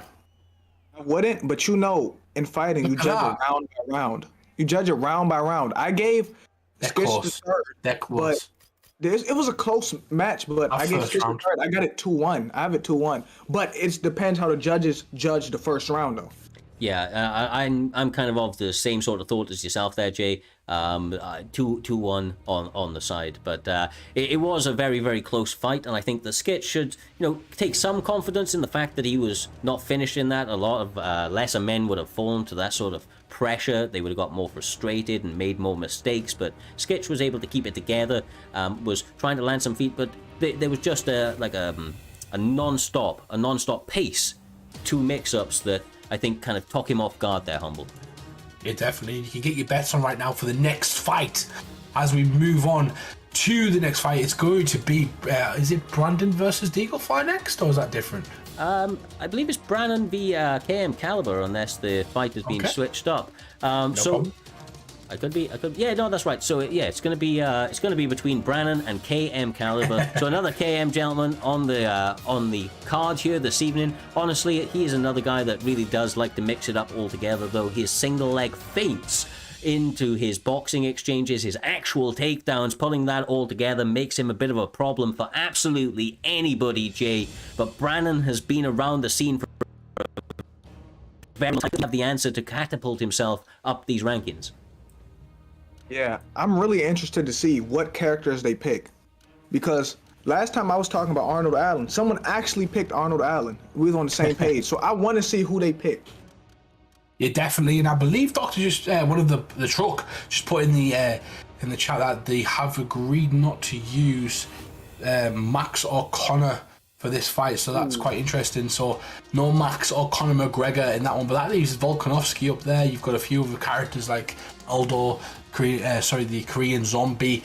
You got Sean O'Malley, who we've seen earlier on in that reach, and you know how difficult it is if someone you kind of use them. But it looks like we get Yaya Rodriguez versus Volkanovski pick, and this is an interesting fight I'd like to see down the line as well, Cyrus. Oh, yeah, they're changing their minds. As always, going for the Korean Zombie, Tan Sung Jung. Oh, against Anthony Pettis. That will be an incredible fight, brother. This will be an incredible fight, I should say. 2 guys that are honestly savages in the cage, got really, really signature styles, Jay, and I think that it's a recipe for just an action-packed battle. It's the recipe for a firefight. And any fight with Anthony Pettis in it is going to be a firefight. Just because of the style he has with the kicking, with the punching. It's just exciting in general. Then the Korean Zombie's exciting as well. So now I got my popcorn ready and let's go. All right, just to chuck this out there, and for Boss, you there, Humble, this is a short notice replacement, of course, for KM Caliber, and he's kind of known for that, brother. He takes a lot of short notice fights. I think this may be like his 3rd or 4th one, and I think he has a winning record on short notice fights. There's an advantage to it as well, as like people like Ned beat me yesterday in a short notice fight. You got like people like Notorious who came in early on with a short notice fight. Sometimes there's an advantage to having a short notice fight. You don't have to think about your opponent. You don't have to just jump straight in there and kind of get into it, you don't need warm up, you just go, and you've got to learn on the job essentially, and that's a benefit sometimes. So Caliber, we're either seeing that tonight or we're going to be seeing something else, but he's got to close the distance. He's got to land those boxing combinations against Anthony Pettis, because Anthony Pettis is essentially a welterweight, Jordan. Yeah, he is. He's essentially in a different weight class. They don't look close to the same weight right now either. Ooh. So I wouldn't know what they weighed in. Ooh, Beautiful, that boxing is beautiful right now from Caliber. And that's where you want to be, because Anthony Pettis is a kickboxer. Exactly, brother, exactly. And obviously Korean Zombie can take a bit of a beating, but the defense from Caliber makes that just an incredibly difficult task to really compromise that chin. I'm loving the body work out of the Korean Zombie right now. Caliber really investing in that body early, Humble, as we see his opponent try to return a body kick. Yeah, definitely. And if you don't really call me a stan, but if I'm a stan of anybody, it's the Korean Zombie. I know everything about that guy. He's one of my favorite people, fighters of all time. And you know, my full logo and everything's based around this guy. So I kind of in favor of Caliber at the moment, unfortunately. But Pettis is doing a great job of landing certain kicks. But the boxing of Korean Zombie is phenomenal at the moment. He's pacing his opponent up, and he's doing a great job of tickling the body as well, Jedi. Yeah, and you're going to be biased to Korean Zombie. I didn't know you made your logo after him. I didn't know that. We got to get you off comms. You biased right now. Oh, there's some nice pullbacks. I have to say the head movement for Anthony Pettis right now, Jay, and the strikes he's starting to land are really coming together. I feel like he's getting a little bit of momentum. Yeah, slowly building up that momentum. Oh, nice work right there. And he's trying to close the distance though for Korean Zombie, the boxing. You know, he spent a lot of time in the Korean boxing national team, kind of building his own there before he went into the military service, and that helped him out massively, getting wins over. I think it was a 9-second win over Mark Hominick in one of their fights before he got a title fight with Aldo. And you know, that's exactly what you want to see right now, the boxing work. But he does have a great submission and takedown game as well, Cyrus. That he does, but obviously both guys very, very talented on the mat.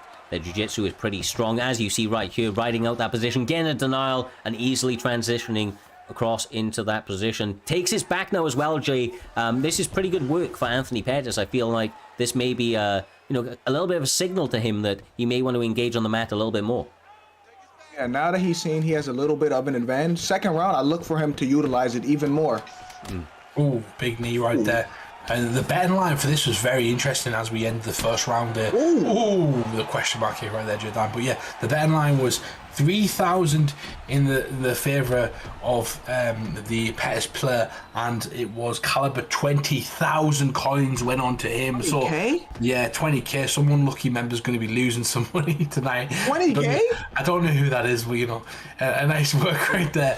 There's no biasry going on this commentary, I do promise you that. But someone might have put 20K on a Korean Zombie pick just because it was Korean Zombie. That's just Was that you, bro? Yeah, it was definitely me. It had to be you. It had to be. When someone picks Korean Zombie, I am putting a bet on you. I don't care if I think you're going to win or you're not going to win. I'm going to support you no matter what. I can feel that, bro. I'm the same with Cub Swanson, but right now I have to say the adjustments that I've seen out of Anthony Pettis were a good sign, especially on the mat. He's quite clearly giving him a little bit of confidence out here, Diamond. He lands the knee to the face and the question mark kick. How did he just eat that kick like that?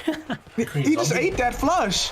I mean, he's the Korean Zombie. He walks forward, he gets hit with shots, and he bounces. There's a reason back. he has that name. You're right. Definitely.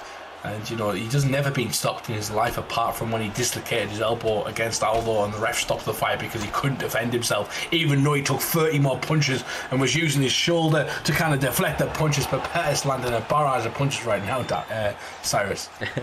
Yes, sir, yes, sir. Pulls him down. Both guys got the rubber guard at their disposal. Looks for Caliber to implement it early, and if you've got a good rubber guard, it can be a terrible spot to BJ as he rains down some elbows. Yeah, it can be, but he's out the rubber guard now. But if I'm Anthony Pettis, I'm staying on top of him because this is where he has an advantage, right there. Yeah. Like I said, after the first round. I completely and utterly agree with you, but the rubber guard can be so dissuading, right? It quite clearly made him think, this, and got back to his feet, straight back to landing a bunch of combinations. He's looking pretty good here at the moment, lighting up Caliber on the feet. Yeah, he wants to keep up the feet, in my opinion, because Caliber's great on the ground as well. And Korean Zombie has just loaded an absolute barrage of punches onto a head red with an absolute atomic bomb at the end with that uppercut J Diamond. He clocks his opponent on the chin and nearly sends him lights out right there. But nice switch up. I just want to note out that Korean Zombie, I believe, is a black belt, and he's trained under the tutelage of Eddie Bravo, which was the 10th planet system, and that's involving that half guard and the rubber guard and the guard as well. And he's got a twist to win over Leonard Garcia early on in his career, so Pettis has got to watch out for that, because that's a good submission to get from Korean Zombie. Yeah, definitely. He's really dangerous in all positions on the mat, is the Korean Zombie. So is Anthony Pettis, but I feel like he's just a lot better in his guard as he manages to get it back right there. Excellent denial, feints, gets the rubber guard. Wow, Ooh, a lot of time to work here, Jay, as well. Transition. Oh, wow. Oh, he stacks it. Ooh. Oh, ground and pound. This is looking ugly. Caliber doing work right now, J Dime. Yeah. Telling you, that knockdown, that beautiful combo changed the momentum the other way. Sure. We're having a back and forth on the grounds at the moment, Cyrus. These guys are swinging left and right and up and down and on the back and on the hip, and you know it's a fluid sort of grappling match at the moment. No guy kind of holding each other down because they're not kind of known for the rest, and the jiu-jitsu is fluid at the moment. Yeah, there's a lot of really, really beautiful scrambles going on here. I feel like a lot of these guys are not just doing it because they're missing transitions either. They're just variating what they're doing so well, making sure to play that grapple advantage game. And yeah, no, it's been a beautiful kind of chess match on the ground. But when it was on the feet, it was really weird because I feel like Caliber was looking so good on the feet in that first round, but whatever changed there, Jay, in the second one with the ground game at the end, it just gave Anthony Pettis so much confidence. He came forward like a madman and started lighting him up with like 1-2 combinations, really, really put him on the back foot, up until obviously that big knockdown. Yeah, that was a beautiful combo. That was a beautiful knock. That's what shifted the momentum. Now Korean Zombie gonna come out this round hot. I'm telling you. You got to look at the scorecards as well. As we move into the third round, we start thinking about those scorecards. Could it be the second decision that we see in a row? Because you know Korean Zombie got that knockdown. Let's not take into the fact that Anthony Pettis was put on his bum. He ate the canvas, and that's going to give Caliber some confidence going in, especially with the stamina advantage that he's surely got to have at the moment, J-Dive. Well, I have to say I have many, many rounds in the bag with Caliber, and he's a dangerous man, but he eats the head kick. My God, that is not a good spot to be in as he's trying to answer back. He was erratic with the overhands. He threw 2 of them. And this is the issue with where he's landing the head kick as well, because he's landed it in the center of the octagon, and there's a kind of a strategy. If you're landing head kicks close to the cage, it's a lot easier to close the distance to land those critical blows that can kind of finish your opponent out of their Jay. But when you're landing them in the center of the octagon, there's a big opportunity for them to kind of recover because they've got a lot of space behind them. Yeah, that's why it's important to cut the ring off and put them on the cage, because there's nowhere to go once you're in that cage. Exactly, man. No space to back up left or right. Do you want the lightning or the thunder? And Korean Zombie is doing great right now, honestly, throughout the course. There's been a bunch of momentum shifts on the feet. He's looking very, very good in this third round. It is KM Caliber. But it's another head kick. They call him a zombie. They call him Zombie. You're not going to knock him out very easily. You've got to land a baseball bat across the chin to kind of get him out of there. And that was a beautiful setup. Right there, he threw the lead hook straight, question mark kick, and he throws it again, and that's exactly what Caliber can't kind of comprehend at the moment. He's not leading with a straight, Cyrus, because he's not coming through with a 1-2 head kick. He's leading with a hook straight head kick. It's very difficult to kind of grasp that concept that your opponents usually that they throw their combinations with their hands and mixing up with a head kick at the end. Yeah, exactly. And one thing that Caliber has done all through this fight, any body kick that's come his way, he rips a combination to that body, and just I think that's playing such dividends for him. Keeps his hands high, in and out. Honestly, momentum continuing to shift a little bit in his favor, but Anthony Pettis has shown us anything here, Jay, and that he's a dangerous man with that sidestep. With the counter game, he continues to put out some good damage of his own. Oh, yeah, but low key, he's getting pieced up right now. Korean Zombie's low key piecing him up at the same time. It's a great fight right now. But Korean Zombie inching a little closer. Ooh, if he would have let that kick go. He's blinking right now as he moves forward in Caliber. And like I said earlier on, the issue that he's got at the moment is he's throwing them combinations from the center of the octagon. I'd like to see him double his jab up, back Caliber up to the fence, and then start to try and grasp the head kick, but as we say that, the spear comes from Caliber and he gets put back into the guard, though. He's got to be careful because this could be won still right now as he gets the switch J down. This is an important position for Pettis, as for me, he's been winning this round so far, and this is a close fight. I agree with you 100%. And the Not enough round's time. about to end. Oh, Twister! Not enough time, bro. Yeah, This there's is not so enough bad. time. Oh, why? Oh my days! And if you, but by the way, guys, if you're new to if you're a younger member of the UFC kind of community and you're coming through, you can compete in prime time. We'll put the link in the chat. But if you want some great fucking fights to watch, go on to UFC Fight Pass and watch Korean Zombie versus Dustin Poirier in featherweight. That's one of my favorite fights of all time. And also watch him against Leonard Garcia where he gets that one. You'll be a fan forever. That guy is an absolute freaking warrior. But these two just put on an absolute masterclass for Osiris, and I'm not sure who's won this one. Pettis has got his hand raised. Korean Zombie's got his hand raised. Who's winning? Who knows? He looks confident. They both have their hand up. Who wins They're this? up. They're up. They're up. 29-28, John. Korean, come on. 29-27, Pettis. Oh, what the frick? That judge needs firing. 29-28. Korean mother zombie. Yes. What a fight, lads. I'm not biased. What a He fight. is very biased. No, nothing against you, but if you pick Korean Zombie, I'd have flipped the coin. 30-27, sorry. One judge gave it Judge 30-27. has been sniffing the needle that Vitor Belfort was sticking in his ass, because that is a freaking 30-27? He was on the booger sugar. judging. He was on the booger sugar. Oh, god damn. 30-27? Diego Sanchez's judges are in the crowd. What the hell is going on? Yeah, that was some craziness right there. But nevertheless, it was a fantastic fight. I think both competitors should hold their heads high. With that all being said, ladies and gents, we do move on to a fight that we have been waiting for the entire evening, of course. A fight that's been a heated rivalry from the moment it was announced. We have the ever-supported within the community, Aaron, from the FSK boys, trying to do some work. He's had some good performances on the feet as of recently, able to pick up a couple of wins at the beginning of this season, but he's against one of Fap's very own Slick Colt, as he is also known. This guy is a savage on the mat, trains with some of the best in the business, has really developed his hands to a point that he's dangerous for anybody. And Aaron's been talking a lot of trash, just to throw it to you real briefly, Jake, so I know you love this. Aaron's been talking a lot of trash leading up to this one, brother, saying that Slick Colt's ground game is overrated, that he's done 3 days of hard training with the best on the game, and he feels like that's been enough to shut down everything Slick has to offer. I may be a little biased. I'm not gonna lie to you, right?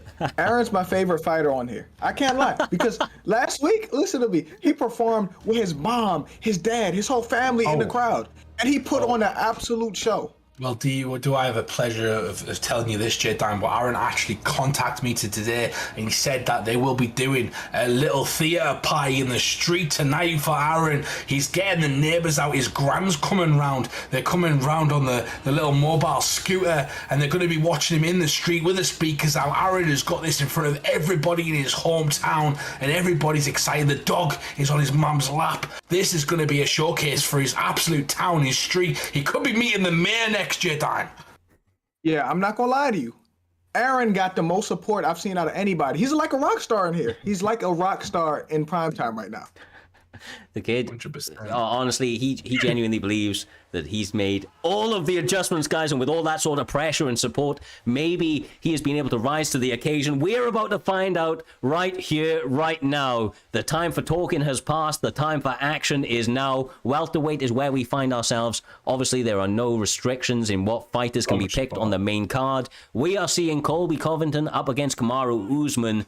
I imagine it's action for all 15 minutes here, Humble. Yeah, definitely. There's so much support in the chat right now, and I just had his mum message me there and say, I can't wait for Aaron. She's clapping her hands. She cannot be waiting, but it's a tough matchup against Colby Covington pick, because the endurance is there. He gets taken down immediately, and this is where Colby Covington kind of wanted to prove his point, and that's what chance he's going to get to do right now when he's played conservatively against his opponent. And Aaron needs to do something right now, J-Dime. Yeah, right now, I'm not gonna lie to you.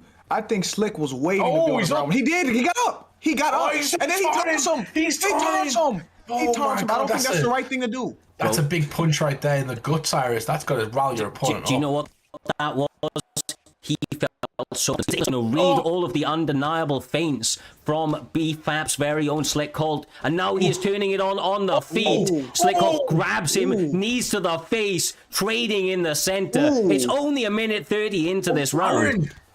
Aaron is going ham at the moment. He's proving that he's striking at. I know Fadinator has been working incredibly hard. If you don't know who Fadinator is, you are left in the clouds, because Fadinator is one of the best strikers on the game, and that camp is trying its best to get Aaron to the level he needs to be at to fight people like Slick, and that's what they believe they've done right now. A young kid like Aaron can be taught anything, but he gets put back on his budget time, and he needs to get out of this position and kind of neutralize the grappling of Slick at the moment.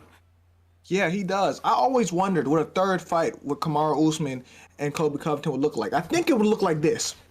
Really? Oh, wouldn't be surprised. That's what I want it to look like. That's what I want it to look like. I don't think it'll go like that's what I want. Keep that same energy.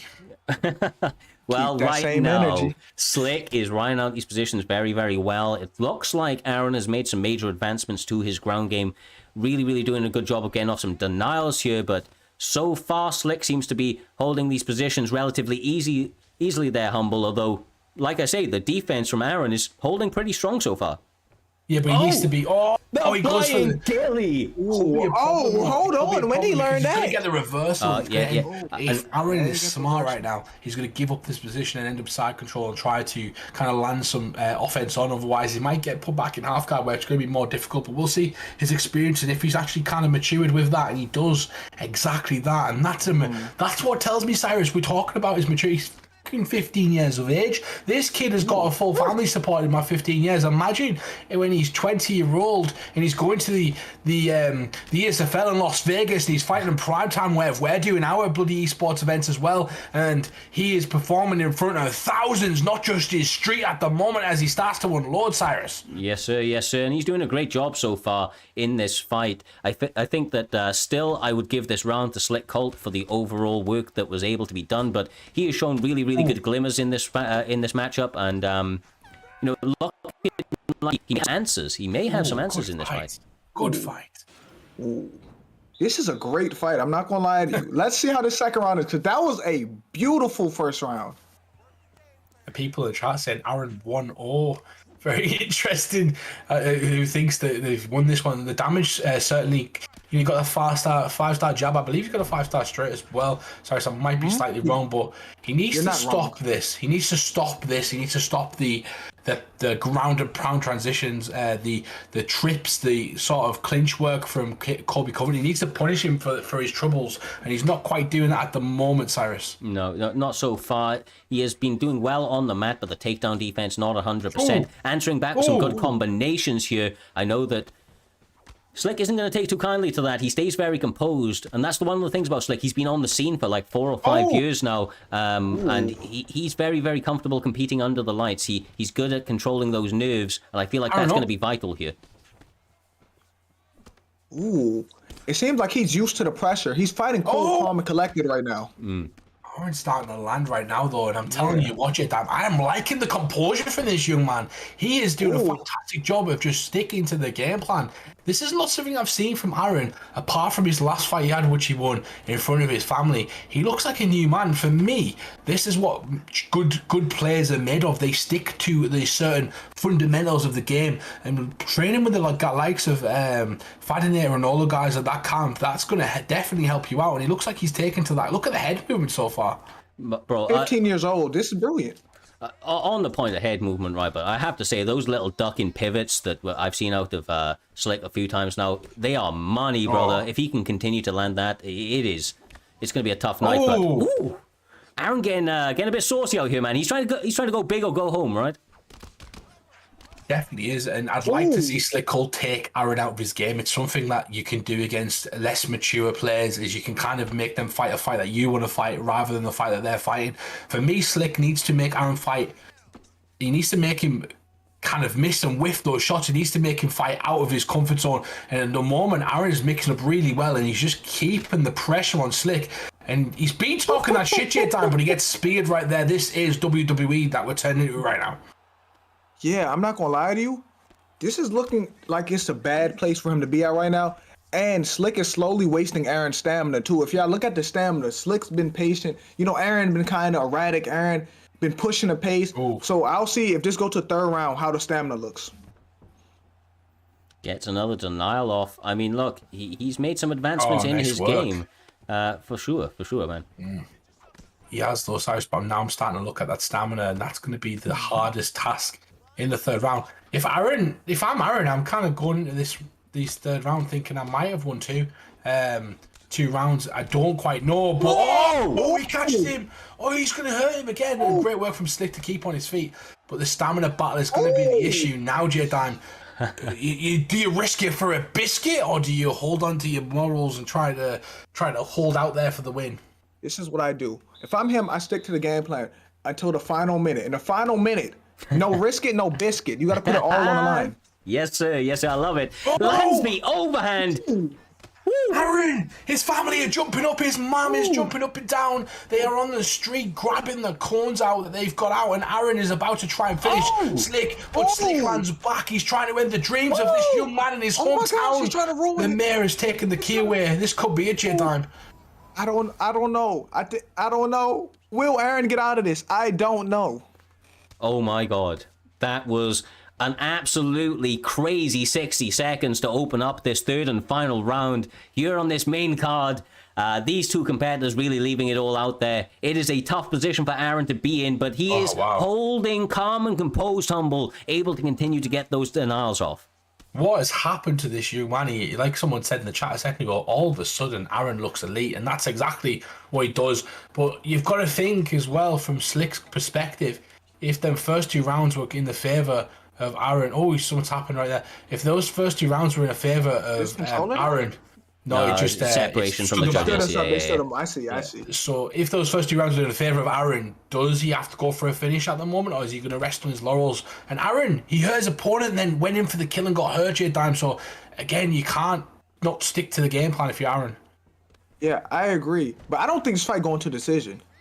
I think someone's getting knocked out. I think someone's head is getting knocked off their shoulders. The way they're fighting, I wouldn't be surprised, man. Only 2 minutes 40 left on the clock. This time, Aaron's engaging in the grappling. He gets a hip toss off. This is not something we expected to see. Oh, this is a battle of survival right now. These guys have got 2 minutes and 20 seconds left to work on the ground. I don't know if Aaron's content with the previous 2 rounds that he's had. We always talk about that third round as well, J-Dime, and that could be problem, but Aaron shut off his grappling now. This is a full performance from Aaron. It's crazy. Well. Ooh, got the back.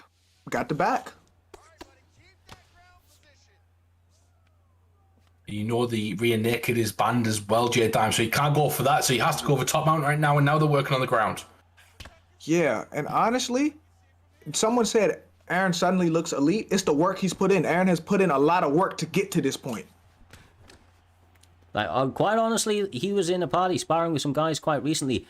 4 days ago, this would not have been possible. The young kid quite clearly put in 3-4 days of hard work, and quite clearly he's a sponge, Humble. He's obviously a sponge, brother. He takes in the information quickly. I am impressed. Yeah, this is incredible. His family must be happy. You know, this guy puts a lot of effort, a lot of passion into Primetime. And I'll tell you something from us to Aaron, we appreciate it. We love the sort of the energy that he brings to the community. It can be slightly controversial, but that's due to the age as well. But as he grows, as he matures, he is going to be one of the better players. And it's something that we can see right now, because even against Slick, many people thought this would be a blowout. And I'll be honest, a lot of people didn't think Aaron was going to win. And these two have had a very, very, very close fight so far, J-Dime. I do not know who won that fight. Who won this fight? I have a clue. Who won? Because Kobe put his hand up. Usman got his hand up? Which way? Let me see the blood. Why did we? Aaron gets it. Oh my God! My favorite fighter on this card has won. Aaron, with his mom, with his dad, with his uncle watching him. Aaron gets the job done again with all the pressure on him. He got the job done again. His family were round on the street. They got the big projector out, and you know his neighbours are watching. They didn't really know what they were watching as an excuse to drink on the street, Cyrus. But they'll all be cheering now, and maybe next week if he fights again at your Primetime 50, which is gonna be a big one. The mayor might come out and give him some sort of token of the town right there, because he is gonna be the talk of the town with that win over a high-level competitor like Slick. He lives up to his reputation, Aaron. Great work. Yeah, I mean, he takes one step further up those rankings. The biggest win of his career by far. The young eat the old, as they say. And look, Slick's no he's no well, whatever the expression is, man. He ain't old or anything like that. It's just that he's been around the scene a little bit longer.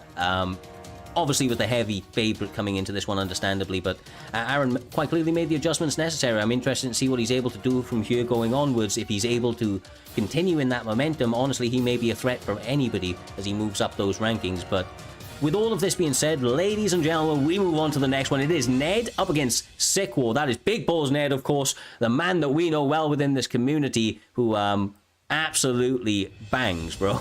He's like a bang bang type guy, Humble. He comes forward and he throws those. I'm not talking about him. I'm joking.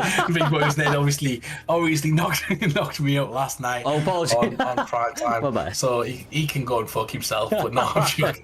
He's fighting Sick War tonight, and it's going to be interesting because I do want to speak upon a fact of what you talked about, age as well amongst this community. I'm just going to note some facts right now. Suave Jamie's 16 years of age. Rayhan's about 16 years of age. Saif is about 16 years of age.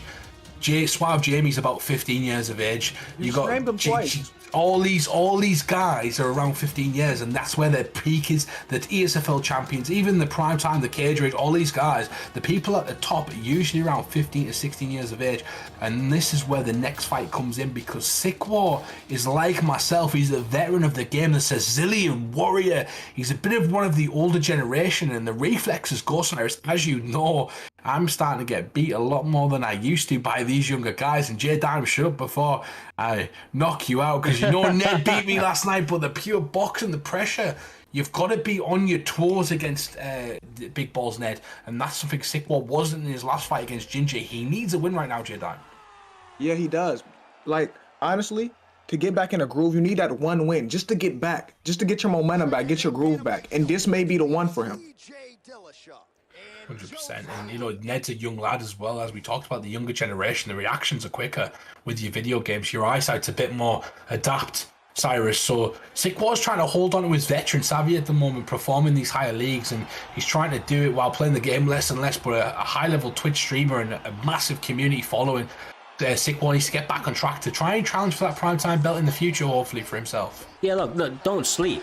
Do not sleep on this man right here. Look, he may be a little bit older, but he is not long in the tooth. With age comes experience, and he's going to try to showcase that here this evening, make the necessary adjustments and get a win. But gotta be careful of those combinations, because Big Balls Ned is a man that will take that chin away in a moment's notice. I mean, Jay, look at the combos that he is already starting to land. That's got to be concerning on the side of Sick War. Yeah, if I'm Sick War, I got to make an adjustment. And for Big Balls Ned, he's still on fire from yesterday. I watched him beat the mess out of Humble yesterday, so you know he got to have some momentum going into this.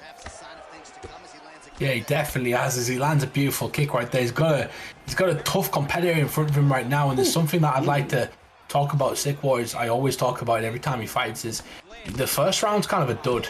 He's the type of person that download information, he extracts that information, and it's the second round that you've got to kind of worry about against Sick War. It's where he kind of shines, it's where he makes his necessary adjustments, and Big Balls Ned has got to keep his wits about him at the moment as he moves forward and tries to land those beautiful boxing combinations, Cyrus. Yeah, and obviously that comes with his experience, as we were mentioning a moment ago, right?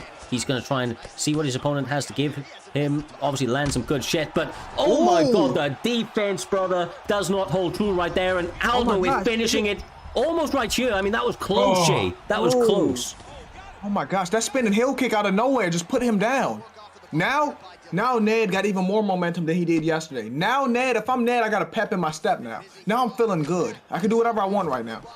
Yeah, for sure. That, I mean, if there's anything that's confidence building, it is something like that, brother. Just punching a hole through your opponent, kicking a hole through your opponent. That was a beautiful spin kick to land. It's 2 minutes to work as well, Humble, and that's a lot of time to work when you're somebody like Aldo, who's got a Brazilian Jiu-Jitsu black belt and obviously a lot of power in those hands.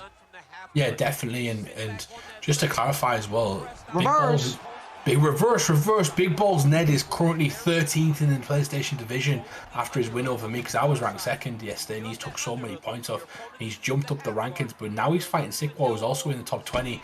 And what a weekend he could have, Cyrus. He could essentially put himself in a position where he's 5-3 if he wins this fight, and that's going to put him right up there with the echelon of the Gingers and the Kevs and the Johnnies, and he could be getting himself a title shot eventually if he keeps going down this one and finishes Sickwar tonight. Yeah, no, for certain, brother. And that's another interesting thing about this point system, right? When you take these short notice replacements and he gets his hand raised, it's going to allow you to catapult yourself up those divisions. So not always do the losses always count massively against you, but I have to say, so far so good. Both guys really, really doing well, Jay, landing a whole, kind of array of strikes over the course of these first 5 minutes.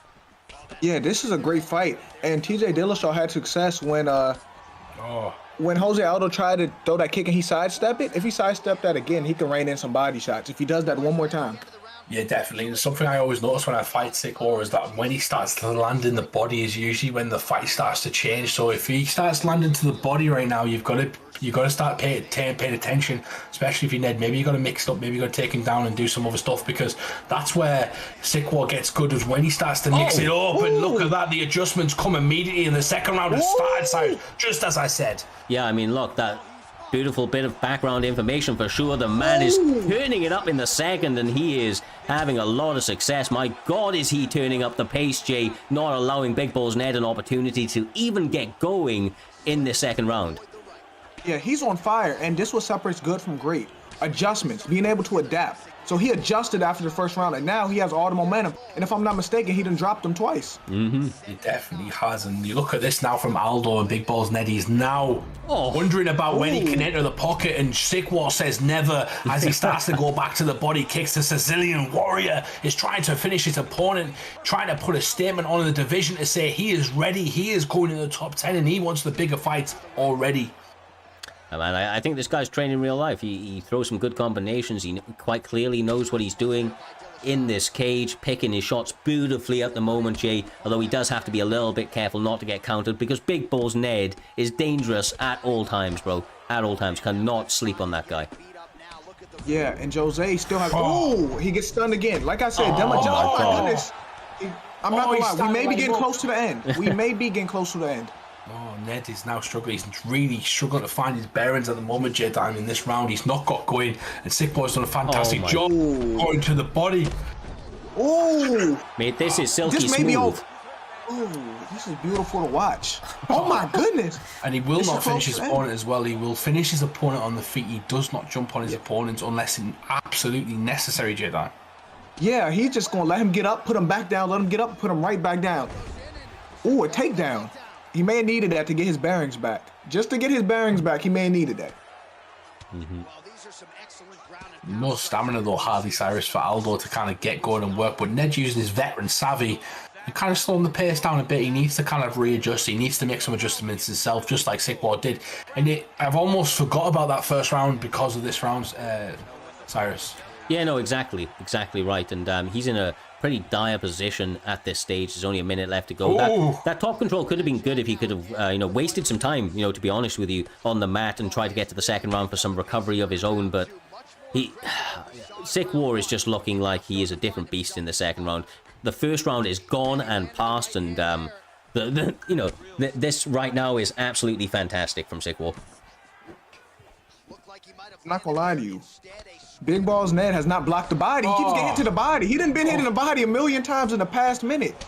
Right now, like I said, once Sickwar made that adjustment, now this is looking closer to the end. He made that adjustment, now Ned is in trouble. And he don't have the stamina either. Like, I don't know how he gonna get through this fight. There's no more cardio. And that's the thing as well. You chop that core down, you make the core weak. That's where your power comes from. That's where if you look at anyone like Mike Tyson or any of the other guys, they all talk about sitting down on your punches, putting your base wide and increasing your core, and your core is going to give you the stability and the power of the punches because it comes from your feet to your hands, and that's what Sickwar's worked on and took away. So it's difficult for Ned to get going because he cannot land any power and kind of translate that to his hands. Yeah, no, for certain. And I can't remember who I'm stealing this from, but whoever it was, attack the body and the rest shall follow. go into that body early plays dividends over the course of a 15 or 20-minute fight, or 25-minute fight, I should say. And right now, Aldo's in a world of pain. Those body kicks, those lead roundhouses to the body, Jay, have been money. He attacks it over and over again, but the takedown defense has been a little bit suspect from him. Big Balls Ned gets it, again, relatively easily. Ooh. I'm not gonna lie to you. He's been hitting him so much to the body, I feel like I'm about to throw up. Cause like you said, you hit him to the body, the head will fall. Definitely at the core of Big Balls Ned is blinking right now. He needs to do something spectacular. And Sick Ball needs to be careful as well, because he needs to remember that because he doesn't finish his opponents because he doesn't necessarily jump. He leaves himself short sometimes of kind of that sort of finish, and he needs to be careful of that and not do that, essentially. Yeah, exactly right, brother. Exactly right. It's kind of like when you're sparring somebody, right? It's almost like a sparring sort of approach. You don't jump on for the finish. And how many times has your teammate come back with nothing and nothing health-wise and stamina-wise and still managed to take your face off? So, to quote myself, mind your P's and Q's, or you may eat some shots. But it looks like he has the answers, Jay, and maybe getting the finish right here. Breaking him down. He's breaking him down. He's breaking him down. This might be it. Yeah, he said it's over. Yeah, he broke him down. Broke him down to the body.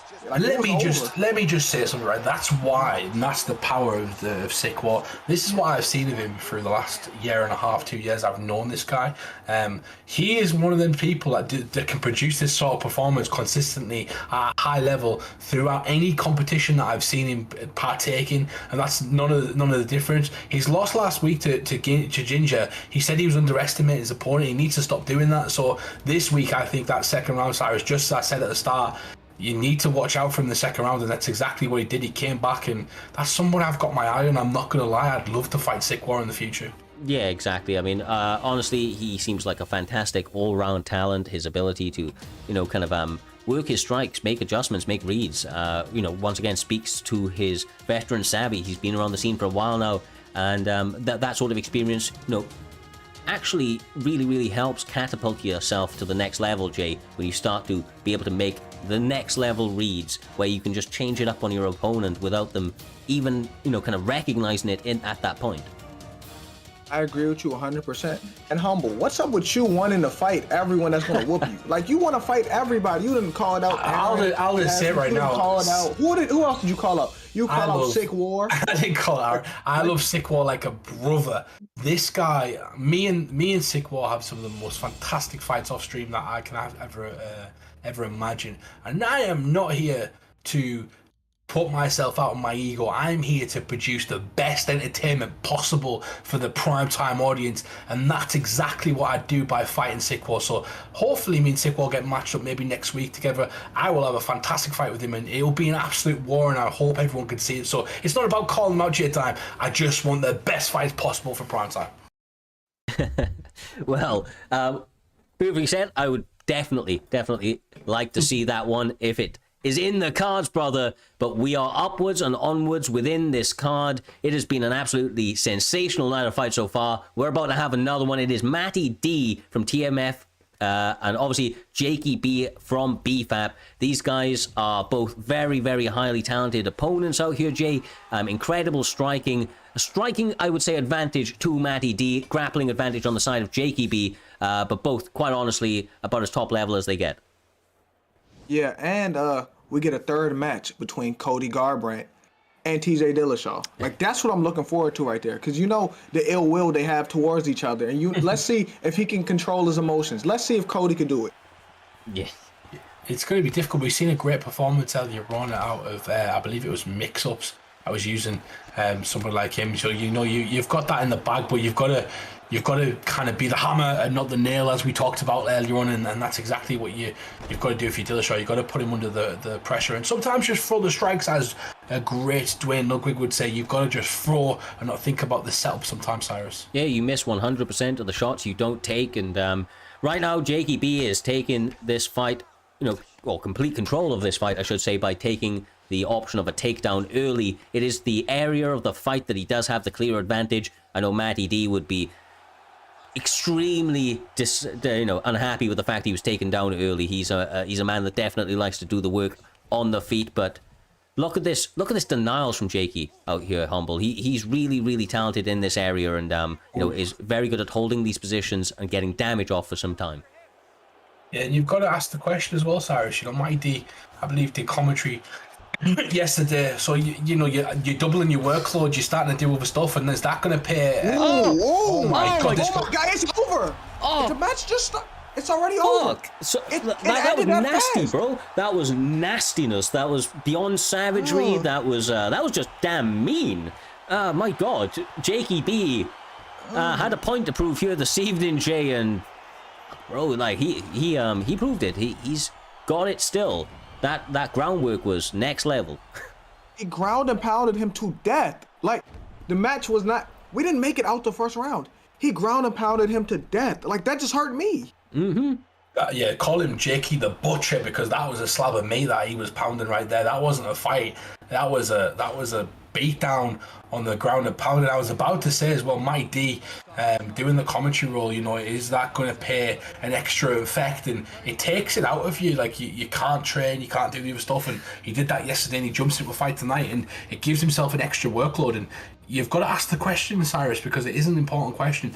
Did that kind of take away from his performance and not help him get started? And Jakey took advantage of that and capitalized to the fullest. I think it depends on the individual, right? Some people will see it as a blessing, the fact it takes their mind off the fact of over-preparing, sort of speak, but some people maybe goes the other way. I suppose Matty D will be the only one to tell, but he's definitely been putting in a little bit of work recently on this back end of things. Obviously, the rankings and records as well, and now with the commentary. Maybe not, but Jakey B is a top-level opponent. Let's not make any mistakes. Especially when it hits the mat, man. He trains with the likes of Slick Cult that we saw earlier on, the likes of obviously the former champion in BFAP Trixie that we will see a little bit later. So he trains with some of the best in the biz, and I expect him to have a lot of success against a wide variety of opponent types within Primetime in and of itself. But I think with all of that being said, we move on to the next one. It is going to be Cujo up against Luke Seville. These two guys are on the PlayStation side of things, so I'm going to throw it back to you for a moment there, Humble. What can you tell us about Cujo and Luke Seville? Well, I was expecting Ginger, but if it's Cujo versus Luke Seville, that's absolutely fine, because Luke Seville is currently a top 10 player. He's 2-0 at the moment, and I believe he was supposed to be fighting myself last night. But for some reason, he kind of went missing. So, Luke Seville, where have you been, brother? He showed up tonight when you can fight, but he didn't show up last night. But I'm joking there. Cujo obviously had a great record last season. I think he went 3-2. He was 3-1 at one point, and he was making his way into the top 10 and got beat by one of those top-level tier guys in the top 4. And he'll be looking to kind of push past that this season and kind of put himself in a great position to kind of fight for a title. But Luke Seville could essentially take himself 3-0 with a short notice step up at the moment, J-Time. Yeah, and this is interesting. Cain Velasquez. I haven't seen no one use Cain in a while. Free Cain, but I still haven't seen no one use Cain in a while. He was the greatest heavyweight of all time at 1.2. Yep. So this will get interesting. And then, as we all know, Mr. Uberim, this is when he was on the Jamba Juice. He doesn't have a chin. He's on the horse meat. He's on the horse meat. Do not discredit his horse meat. Yeah, all horse meat, bro. All horse meat. But nah, seriously, this guy, I think this will be a really fun fight, man. Cain is able to push the pace, but he's got to fight like Cain. He's got to push that action. He's got to walk his opponent down, land some good boxing, mix in the takedowns, Humble. Because if he allows Alistair Overeem to settle in at any stage, it's going to be a difficult night for him. It definitely looks like they're having a bit of broadcasting issues right now. It's not actually our stream, just so you guys know. It looks like one of their streams is kind of hopefully resetting itself so we can kind of watch this fight in front of us and it's not jumping. We don't want this fight to kind of happen like this, but got to be careful of that midsection, Jay, if you get back to the feet, because Alistair Overeem can nail that body with the knees. I have to be able to see the midsection. Right now, I can't see the midsection. It looks like PlayStation 2 graphics right now. Bro. We got a warning, too. And we got a warning. No. Do you know what, lads? There's no way. I don't know. We'll give him a couple of seconds, but we may have to just move on and find out the result, which would be a big, big shame. I can hear the punches, but we cannot see shit right now. So I can't see anything. I think we're just going to have to move on. That is, can we get a rip in the chat? Can we get a rip in the chat? I'm just getting word from the back at the moment that there is a hurricane going through the town of where they're at, and they're both holding onto their bed frames. They've tied themselves to their bed frames while playing this game, so they're doing their best to fight each other during a hurricane, of course. So hopefully that passes within the next 5 minutes and we can get out the tiramisu and these two can get going, Cyrus. Yeah, I mean, we're just going to skip across. I don't think this one's coming back, in all honesty. Talking of storms, Luke Seville's picture on here is a storm. I hope that's not actually what his area looks like. That looks terrifying. But no, genuinely, his stream has just gone offline, so I'm assuming that there's been some dump of internet over there or something like that. We will, however, swiftly move on to the co-main event of the evening. BFAP Trixie, former champion, holds records within the league after going on a 20-fight win streak from the start of Season 1 all the way through to the beginning of Season 3. Currently on a little bit of a skid and finds himself up against a top-level opponent, TFA's owner, their very own, The Pug. This guy is an absolute savage, been working his jab beautifully in his previous fights out here, Humble, and quite clearly has a ground game to not be, to be rivaled by anybody, quite basically. Yeah, and let me give a bit of history for everybody in the chat and anybody that is not unfamiliar with Trixie and The Pug, and especially for Jake as well, because he kind of joined us later on in the Xbox seat, so it's different. But Trixie is the GOAT of Primetime. He's that guy that's held the title for the longest amount of time. He's had the most title defenses. He's had literally the most wins and the biggest win streaks, and he's the one who's got the win over Fadene, who's also kind of the similar. It's like John Jones and DC. It's John Jones and DC, Cyrus, and obviously being beat by Fadene for the first time in about 8 fights on Primetime. The first time Primetime in the last couple of fights, and now he's on a 2-fight losing streak. He needs to come back and beat Pug because he's never been on a 3-fight win streak ever, Cyrus. Yeah, no, quite genuinely. And look, I'll just be straight up with you. Trixie is the type of guy. I speak to Trixie, on and off, kind of, since in between his fights and the such. And the guy's a champion in and out of the cage, quite honestly, with his mentality. He doesn't get sour about this type of stuff. He takes his losses like a man. Really does take it on the chin and learn from those mistakes. Now, obviously, it can be demoralizing, Jay, when you're on a 2-fight skid, but he's going to come out into this fight as dangerous as ever. You got to think of how, his, obviously I know you're not as familiar, but his kind of entire repertoire over the last couple of years has been absolutely phenomenal, and that skill is still there. He just needs to get that confidence back. That's what he's got to do up against a tough opponent here this evening. As a fighter, you got to have short-term memory. You can't have that loss in the back of your head, because that will mentally kill you and that will ruin it. And sometimes you just need that one win just to get you back in the win column. Like, as much as, like, the lowest of lows is when you're losing, right? But once you get that one win, you're back. You just need the one win. Like, he needs this win more than anybody right now. Definitely. And they've picked 2 characters as well that are really good friends in real life. Michael Bisping, absolutely fantastic friends with Marvin Vittori. But what a fighter to pick for that sort of comeback mentality in Bisping, Cyrus. Somebody who's done it multiple times. And that's exactly what he's doing to the Pug right now as he catches him with a slip straight. Well, my God, he is trying to answer back. He's trying to do it with one eye out here under Primetime MMA. We did clear him to fight, and thank God we did. He's doing very, very well, although a couple of peppering shots coming back his way from Marvin Vittori here, Jay. Oh, yeah. Like, and already Michael Bisping has won this round. As long as he don't get dropped, he has won this round. And like I said, Tricky is fighting like he needs to win this. Like, this is the fight of his life. He needs that win, because being on a losing streak hurts, and you just need one to get out of that column. Yes. But it's hard to get that one usually. Yes, sir. Yeah, and definitely. Let's see him Punk fight, WWE fight. So why wouldn't you let a world-class striker with one eye fight compared to the wrestler himself in CM Punk? So, GOAT? The GOAT? Let's not just deny this as well. It's absolutely insane that Michael Bisping won a world championship with one eye. Yeah, and it looks like Trixie's on his way to potentially getting his hand raised here this evening. The feints into the... What did I just see? Beautiful work. That was some sort of Tekken combination coming out from Michael Bisping right there as he goes for the overhand straight uppercut, and it was beautiful work right there, J-Dime. Yeah, Michael Bisping got a pep in his step right now. Like, he's been retired for a few years. Now he feel good. Look, Trixie, man, he is out with a vengeance. The Pug is not getting demoralized. He's sticking to the game plan. Feels like he can chip away at Michael Bisping. But honestly, Trixie, man, he woke up, chose violence, is motivated, dialed in, and ready to get the job done. Beautiful work, though. Goes for a takedown. He gets on top now in half guard. And the stamina advantage is also in Trixie's favour, so something Pug's got to be careful of, especially if you want to work that ground game. But it's tough against Trixie. He's such a good veteran player, J-Dime, that he gets good denials off and he kind of neutralises the ground game, so you're not able to land a big amount of offence in the first place, even if you change the strategy. Yeah, And like, oh, and he just reversed the position too. Demoralized. Right now, like I said, he's clearly won this round. We're gonna go in with, I don't know how many seconds left in the round, but it looks like he's gonna win this round. Nice work so far. And honestly, Trixie is phenomenal on the mat as well. I'll say it before I say it again. He has trained with the likes of Styles, another former champion known for his ground and pound and all-round grappling presence. And look at this right here. Nice reversal from Pug, though. Jay, I mean, look, this is what Pug does, brother. He makes the fight dirty. He may be getting a couple of shots coming his way, but he'll stay committed to this game plan. That's a terrible first round for him, but over time, he feels like it will start to add up.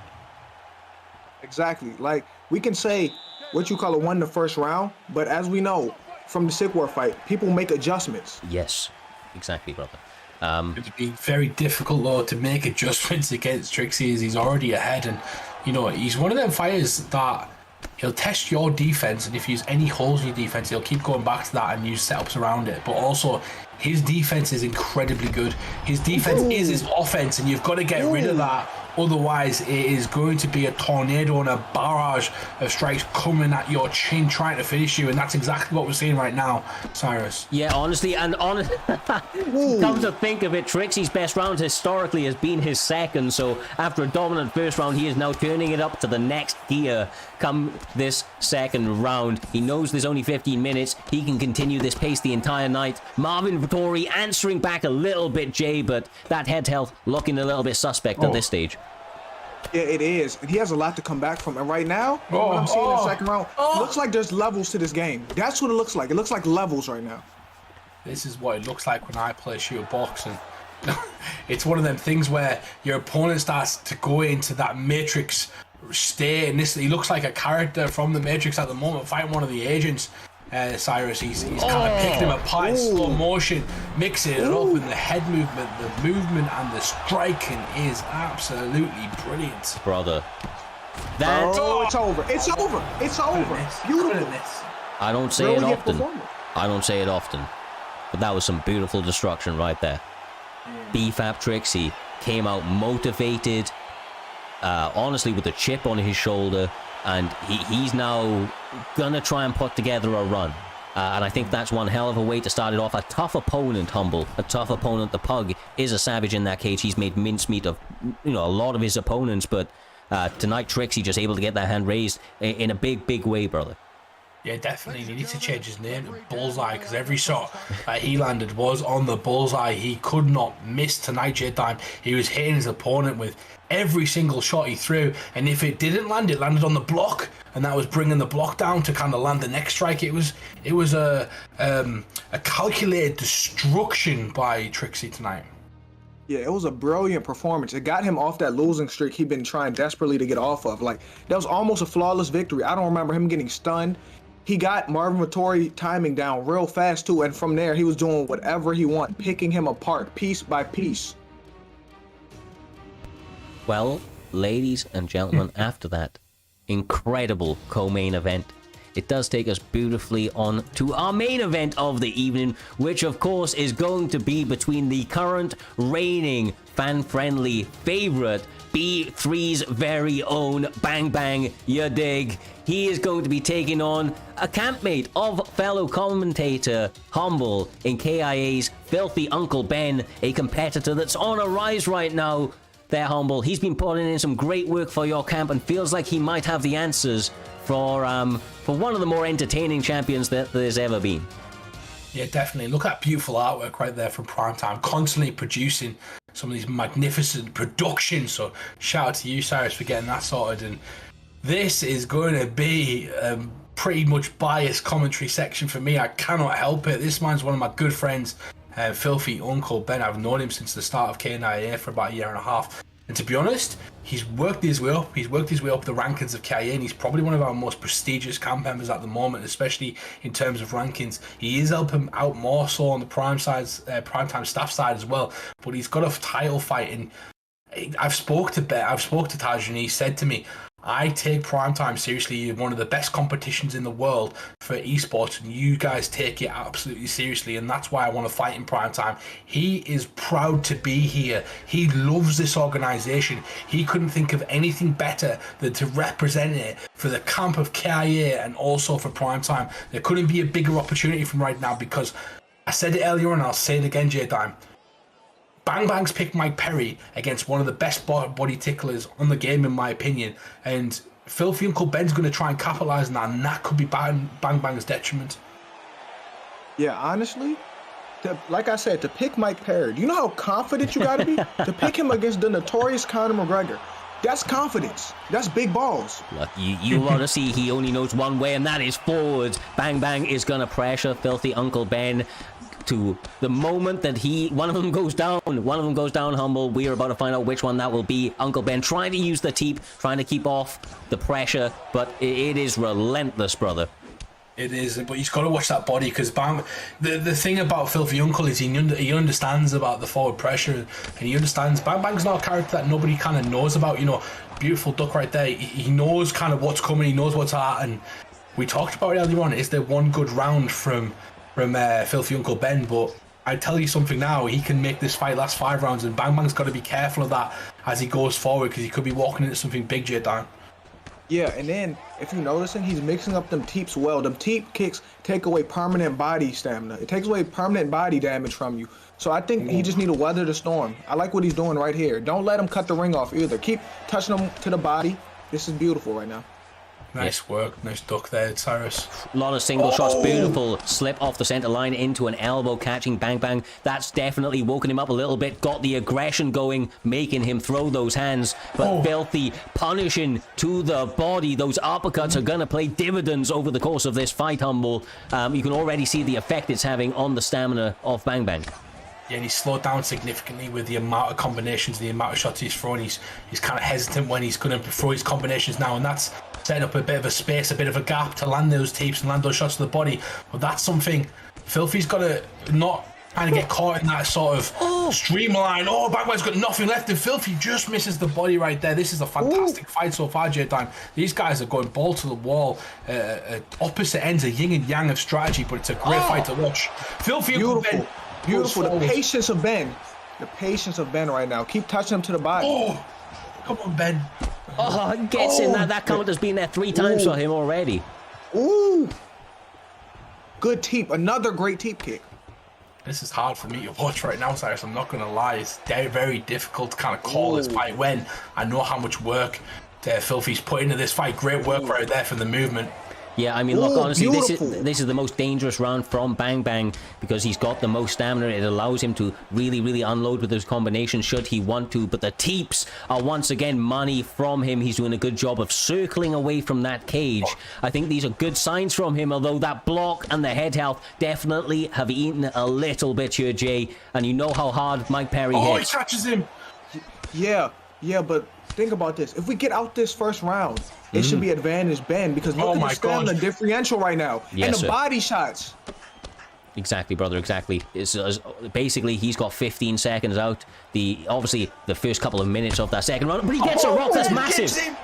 Filthy Uncle Ben is on the pressure. He's going to try and win it now for the KIA team in Ireland and to become the Primetime champion. As I said, it was dangerous for Mike Perry to walk in, to underestimate your opponent like that, and to walk into a Conor McGregor and someone who I believe is one of the best players in the world for tickling the body and keeping his stamina high as well, Cyrus. And we're seeing that so far. Bang Bang needs to make adjustments. Yeah, no, he definitely does, and I think the adjustments are going to be more action, but he's already cracked the stamina. Oh my God! Get him! Ooh, you can tell right now Humble is very biased to his teammate right now. Well, come on, Ben. My goodness, we may be seeing an and new. He's having a fantastic showing here in this championship event. 5 rounds, Primetime Gold on the line on the PlayStation side. Mike Perry, the current champion, on the side of Bang Bang, still walking forward, Jay, still trying to get the damage, but the sidesteps, the counters. Get him touched! Oh, it's beautiful. He should mix up another body shot. He should throw another body shot to him too, because he has broken down his body. Broken it down. Oh my goodness. Oh my God. It may be over. It may be over, guys. It may be Yes! Yes! We have a new champion. We have a new champion. Yes. KIA, baby. Filthy Uncle Ben becomes your primetime champion. I apologize to Bang Bang for my biased commentary, but that is my boy through and through. I'm so freaking happy for him right now. And he has just brought him gold for the first time in his esports career, and I couldn't be prouder. That man works his ass off. I'm in emotional state right now, Cyrus. It's scary. Do you know what? That was a phenomenal performance from Filthy Uncle Ben. Went with his hallmark pick of Conor McGregor, able to get the job done over a very, very dangerous and entertaining champion who took the risk of going Mike Perry, possibly, kind of went against him a little bit, but it was all about that striking. It was all about the counters from the current champion, brother. From the current champion, Filthy Uncle Ben for the KIA boys, doing the damn thing. Guys, it has been a pleasure here this evening. From myself, all the guys behind the scenes of Primetime MMA, we appreciate each and every one of you, all of the support in the chat, in the Discord, each and every event that we do. It makes these events continue to grow and allows us to continue to put high-level competitors before you week in, week out. To the competitors, to all the viewers, once again, much love. We will see you in the next one. We will be pushing forward a raid in a moment, so please join that up. It can make somebody Saturday's night ahead of these fantastic fights that we have on UFC 272. We will be back on Saturday, not Friday, with Primetime 50. Until then, much love from Cyrus the Looney. If you guys have anything to say, we'll leave it on that. Primetime 50 next week. Join us, everybody. It's going to be absolutely insane. Let's go. We're out.